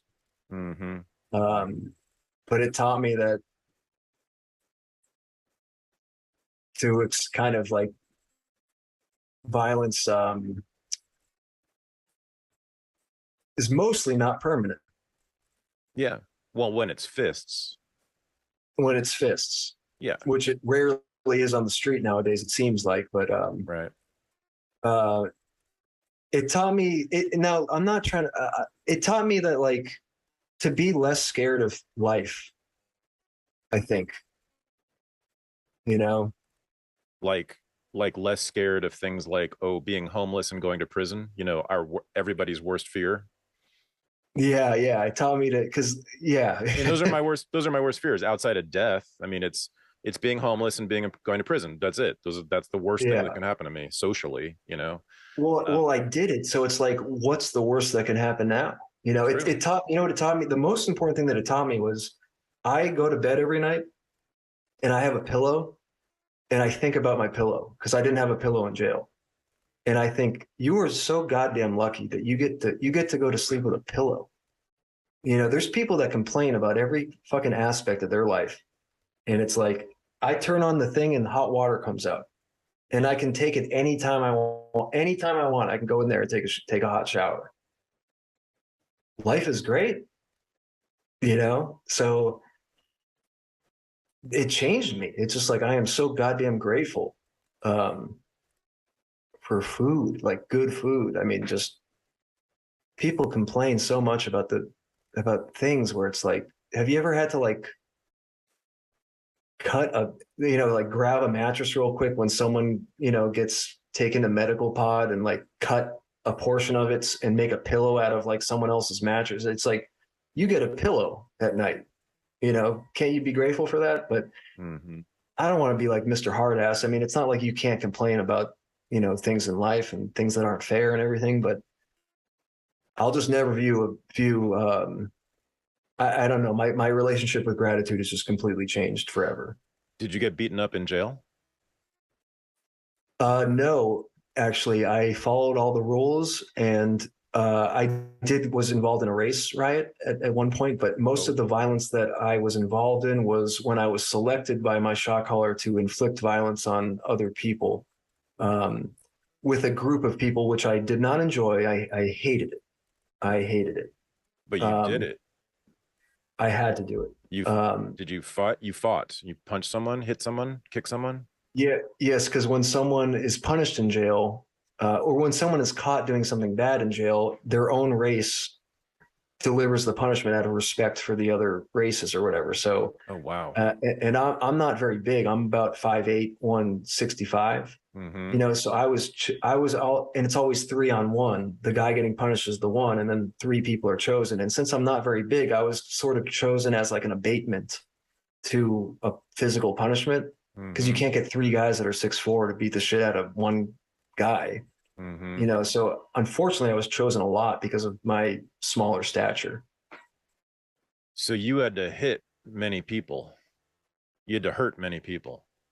I mean, you try to fake it sort of, but my shot caller is watching, and the first time I tried to just give the guy like light punches in the stomach, it was an older man that had shared food with a black guy, which is something I call me crazy, but I don't think you should be punished for doing something like that. That's not allowed. Shit, you can't share food with the other race. You can't you can't share food with black people. Black guys, right? Oh, there's an alliance between the whites and the Mexicans. And the Mexicans, right? Yeah, right, yeah, against the blacks. And I think that's ridiculous. I think you should be able to share food with anyone you want, and I did secretly. I did share food with my black friends in there, and later on, I found out basically everybody was. It just has to be, behind closed doors. No one can really find out. But even my shot caller admitted that he had done things like this before.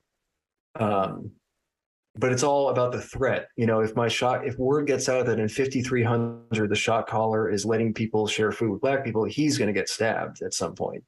Right. So it's all about keeping up an appearance that you are, enforcing rules. So, yes, I had to do this, and I hated it. I hated it. I don't like violence, and I don't think someone deserves to get hit because they shared beans with a black guy. That's ridiculous. A lot of the racial stuff in there is disgusting.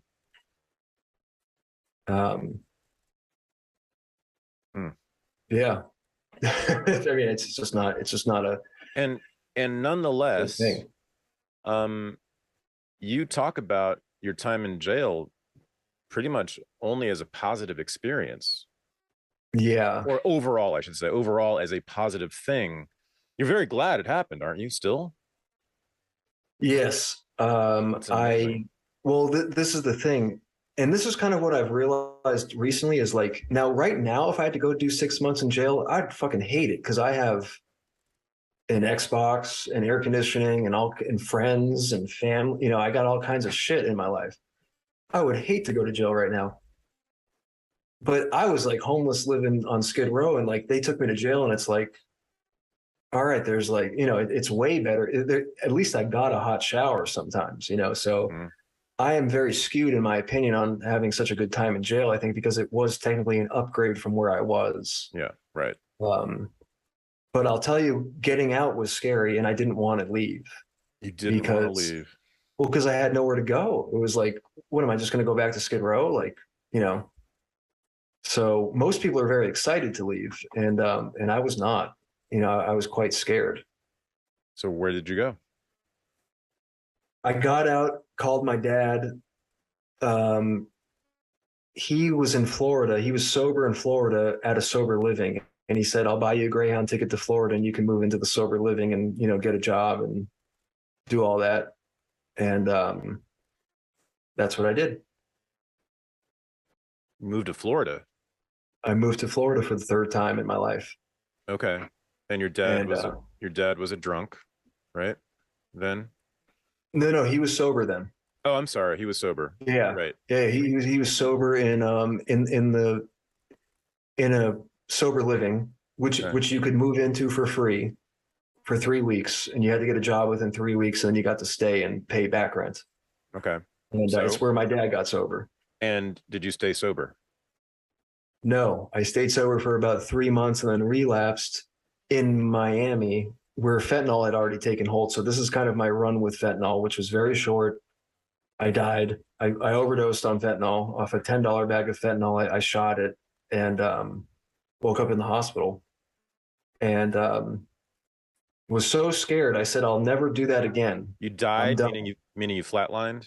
I flatlined and I was in a guy's car, and we were fortunately in Overtown, Miami, which is like right next to a hospital. And he just drove me to the hospital, dragged me out of his car, took everything out of my pockets and left me. Wow. And they got me in there. They Narcaned me. And then, and I said, you know, I'm never doing opiates again. And that lasted about 2 days. And then I went and bought the same amount of fentanyl from the same dealer and shot the same amount of fentanyl into my veins and didn't overdose. Wow. Yeah. Okay. And then how did you get back? Did you come back to the West Coast at some point? Yes, I eventually cleaned up after that and stayed in Florida and saved some money doing construction and flew back to Los Angeles to stay with a old friend from Santa Cruz, UC Santa Cruz, that actually got clean, and moved in with her and intended on getting a job and staying sober. And within about 3 days, I called my friend Ryden, who was the guy that I used to run around with on Skid Row, who had, you know, ascended Skid Row and was like living in an apartment in Chinatown or something. So, and I met up with him and I got high and I blacked out. On what? On heroin, cocaine, and meth. Oh my God. Okay. And you blacked out. I blacked out. That was at about midnight. And at about 8 o'clock in the morning, I woke up in a bathtub in Chinatown, not in his building, like in a different building, in a shared bathroom at the end of the hallway. And the bathtub was filled with blood and I was missing a portion of my face. Okay. Which portion of your face was gone? My kind of like my bottom lip. Oh boy. And you know, I'd clearly gotten into a fight with somebody and some stuff had happened, and then I had irritated it myself by chewing on it, and in a blackout. I don't remember anything. This is all like detective work that the doctors did, but it appears that I did most of the damage myself. Meaning what? You were chewing it off? I think I was chewing it. Yes, chewing it, and then it got badly infected, and they had to like remove part of it. And, you know, these are things that, you know, I didn't know that came with drug addiction. You know, and for most people, it doesn't. This is, again, like the jail. That is the greatest thing that ever happened to me. Chewing your lip off. Yeah, and having to get, you know, I got reconstructive surgery and well, I'd say that's probably the greatest thing that ever happened to me. But I think this is what got me to get off drugs. I really think I was unwilling to get off drugs. I mean, I was unwilling completely, because I'm willing to live on Skid Row and hand you everything. I'll hand everything away, family, possessions, to get high. So it's like something more had to get taken away from me. And in this case, it was a body part. A body part had to get taken away. And it didn't stop me. I still relapsed one more time for about 8 hours, blacked out on cocaine, heroin, and meth. Woke up 8 hours later missing my toe. Toe. So the last 2 relapses I've had, I've woken up within 8 hours missing a body part. And I'm like a normal guy. You're talking to me. I'm not like some crazy psycho, I know. It's amazing. But, how'd you lose your goddamn toe? Well, I had a girlfriend actually. I met at the rehab that I wound up in California, and she went out of town. So I was kind of cooped up in her apartment and got the bright idea to go down to Skid Row and buy some heroin. And next thing you know, I wake up about 8 hours later in her bathroom with a set of nail clippers and no big toe on the right foot on my right foot. What? So I hate to be grotesque, but and once again, I was blacked out. So this is all kind of like detective work that I've had to do, but it looked like what I was doing was I wound up blacking out on a combination of cocaine, heroin, and meth, and decided to clip my toenails and was in a blackout and just kind of kept going. Kept going. You just kept clipping your toe? Just kept clipping my toe, I guess. And then I went to the hospital, and it turned out that it's not that I was missing my toe. It was actually that I was missing a bone in my toe. So I had deboned my toe, and they had to cut my toe off as a result. You deboned, this is your big toe? Yeah, I took the last digit of the, how like a finger's like 3 bones. I guess a toe is maybe 2. I took like the tippy top bone out of my big toe. And I'm not only am I a pretty normal guy, I'm a pretty calm guy. Yeah. I'm not like a violent guy. I did this, well, why did I do this? I don't know. I think it might have something to do with the new drugs. I mean, I think meth has changed chemically. I don't know why anyone would do this, let alone myself, but it's grotesque.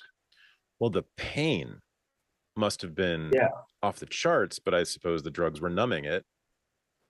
Well, I was blacked out. When I awoke, I was in a lot of pain. I bet. I still went to Skid Row and bought more drugs and then went to the hospital, but I made it to the hospital. And that's the last time. I said, okay, 2 in a row I've lost body parts, so I'm done. So people like me, I truly believe, needed to get consequences that were that large. I mean, I needed to lose things. And when I look in the mirror every day, I get to see what I lost, or at least the scarring of what I lost. And it reminds me every day to keep doing the things that I'm doing to stay sober. External coercion was necessary for you think? For me, not for everybody. That's why I say, like, jail, I think, was part of my story. It doesn't have to be part of everyone's story. Mm-hmm. I can only speak for myself. Yeah. But I love that this happened to me, because I think I'd be dead if it didn't. I really do. Mm-hmm. It certainly seems possible to me too. Yes. So that's about 5 years ago. It was about 4 years ago, 4 months. Okay. Yeah. And you've been clean, and that's it. You've been clean since. Yep. Clean and sober ever since. Did you do rehab? Yes. I went to a state rehab called Cry Help in North Hollywood, California.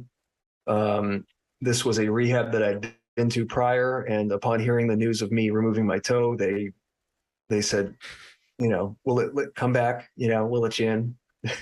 And I did that for 3 months and completely embraced, I'm not here to promote 12-step stuff, but I embraced it. It seemed to work for me. I did therapy. I also got a therapist. I also became sort of selfless and started like donating my time to this rehab and going back and picking guys up and taking them to like the beach and stuff on Sunday, like just donating my time to this rehab once I got out, and trying to help people that were drug addicts. Like being a sponsor? And that, yeah, I've sponsored people, currently sponsor people.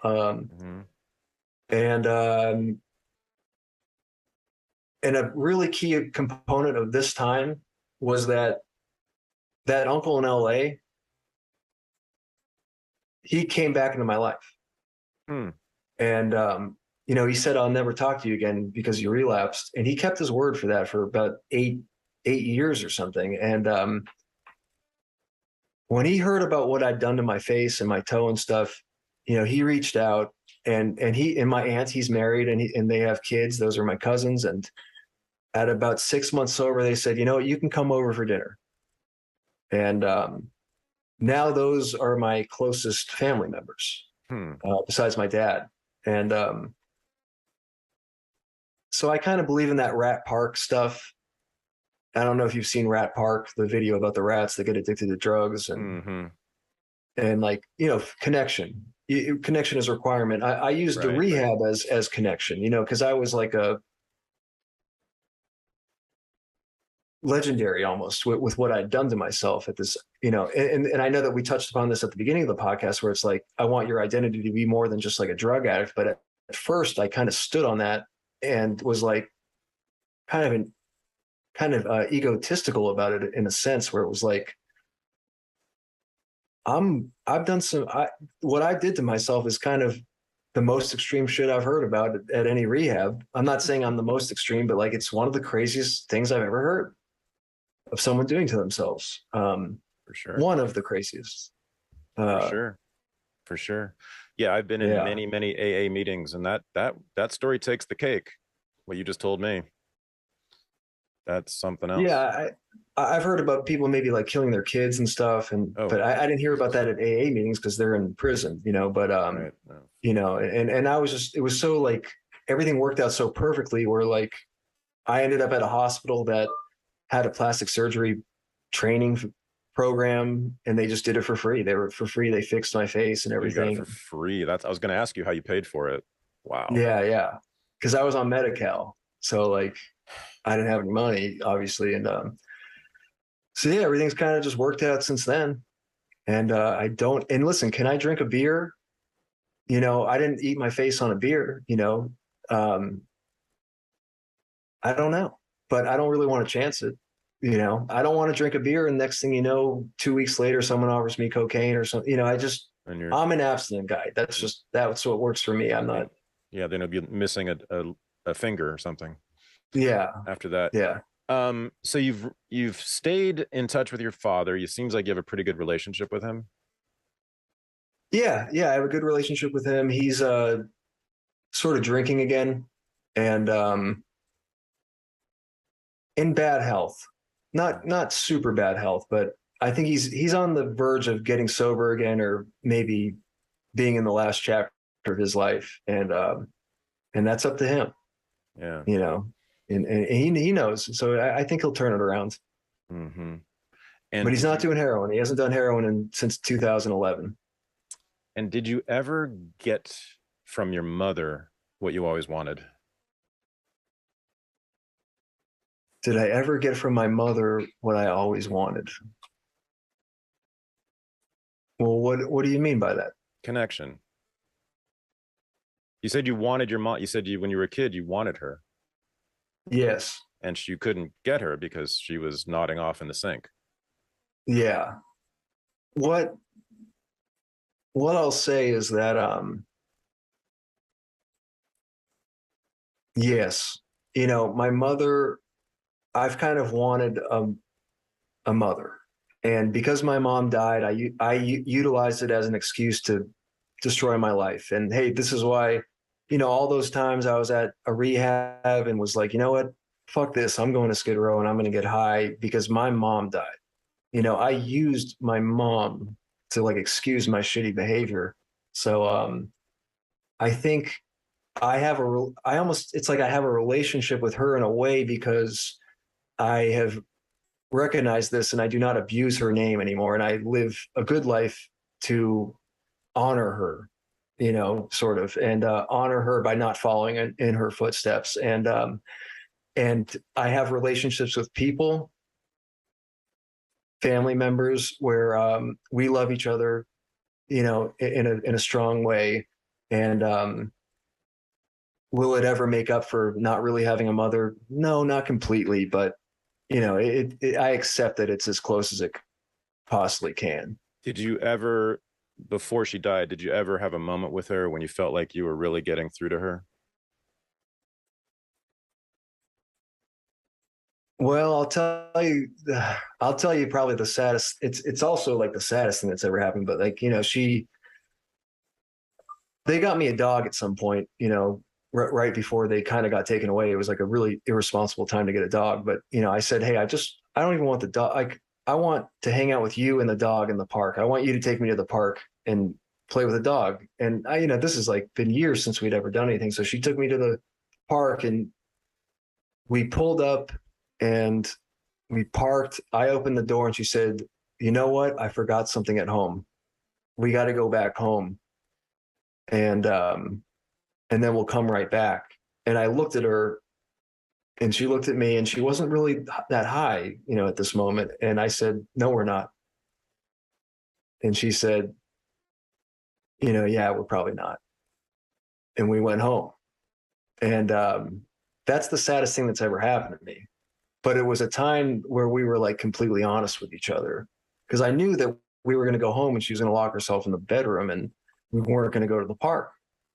But we made it to the park. I mean, that was like, at least she put the effort in to get us to the park, I guess. But that's probably I don't know why I use that as an example for your question, but so no, to answer your question, no, not really. Right. Yeah. Yeah. That's quite a story. Sorry to bring it down. Sorry. No, that's quite a story. And, it speaks to a lot. And, I'm sure that scene will go in the book that you're writing. Oh yes. Yeah. Actually that is in the book. And, I mean, not to shamelessly promote myself, but I've written a book. Yeah. And it's appropriately titled Crooked Smile. Yeah. And it's kind of, it's written, it's in the works. I don't have like a picture of it or like a date that it's coming out, but it should be coming out. And it is written, and it's kind of about my whole life experience and my take on, drug addiction and homelessness, and sort of my oddly positive view on suffering and going to jail and ripping your toe off. Yeah. And but it's funny. I mean, my whole thing is like, I want the book to be funny. I wanted it to be funny. I think it's pretty funny. People have read it. They said it's pretty funny. And tragic, horribly tragic. Yeah. It's a tragic comedy, I think they call that. It's a tragic comedy. It's like Trainspotting, Trainspotting. It is Trainspotting. That's right. Sure. Kind of. Well, I mean, it's going to be an incredible book. I can't wait to read it. And I hope it becomes a movie too. And I hope so. I think it'd be pretty cool. Yeah. Yeah, because you have a hell of a story. And thank you for sharing it with us and with me. Thank you so much for giving me the opportunity to share it. Yeah. I really appreciate it. It's funny. I don't, the sort of philosophical question, which is also a policy question, it's not resolved for me after this conversation. I now have received many data points on Leighton's side. There's some data points on my side too, but much of your story is, the way you tell it anyway, is of a person who at least feels as if they have no agency, no choice, that if someone doesn't come in and redirect them forcibly, they're not going to get redirected and they're going to end up dead or in prison forever, like so it's a tough one. It's a tough one. I think it may be the most vexing political question there is. What do we do with people who are drug addicts or mentally ill, or, do we force them? Does the state force them? Do private institutions force them to clean up? it's a really tough one. I think I know where you stand on that, right? I mean, you do think that the government should force people into treatment. Is that right? Well, it gets really scary because it's like, in a perfect world, of course, I'd love the government to step in, but it's like, who's at the controls of how that works? And, exactly. it's like we need like a benevolent dictator that's in charge of cleaning up the drug addicts, sort of. And Right. now this may get weird, but like, I think that I had no agency and I was forced, almost spiritually, something took away my body parts. And I'm not married to that idea, but I'm open to it. It's really opened up my mind to a lot of things. Like, I don't really know what's going on here. I on a spiritual realm, and I'm not a religious man, but it's like something, and it could have even been a defense mechanism where my own subconscious knew the only way that we can save the life of this person is if we sacrifice a body part. I don't know. I don't know. Maybe. But I had no agency. And these people, it's like, listen, there's aspects of the drug war that obviously I thought were horrific, and we should, not be putting people in jail for weed or targeting people based on the color of their skin or drug of choice or anything. But if you're shoplifting to get drugs or you're selling fentanyl, it's like, you got to go to jail. We can't just like let crime be happening. But personally, I think if you want to smoke crack in your living room and then go to work, I don't think you should go to jail for that. Okay. But if you're smoking crack in front of school, I think you got to go to jail. Yeah. Well, it's a very tough question. I think for me, it's the toughest question. And I'm just really grateful that you gave me a lot of new information to think about it with. And also just in doing so, you told me a story that's one of the more compelling stories I've ever heard.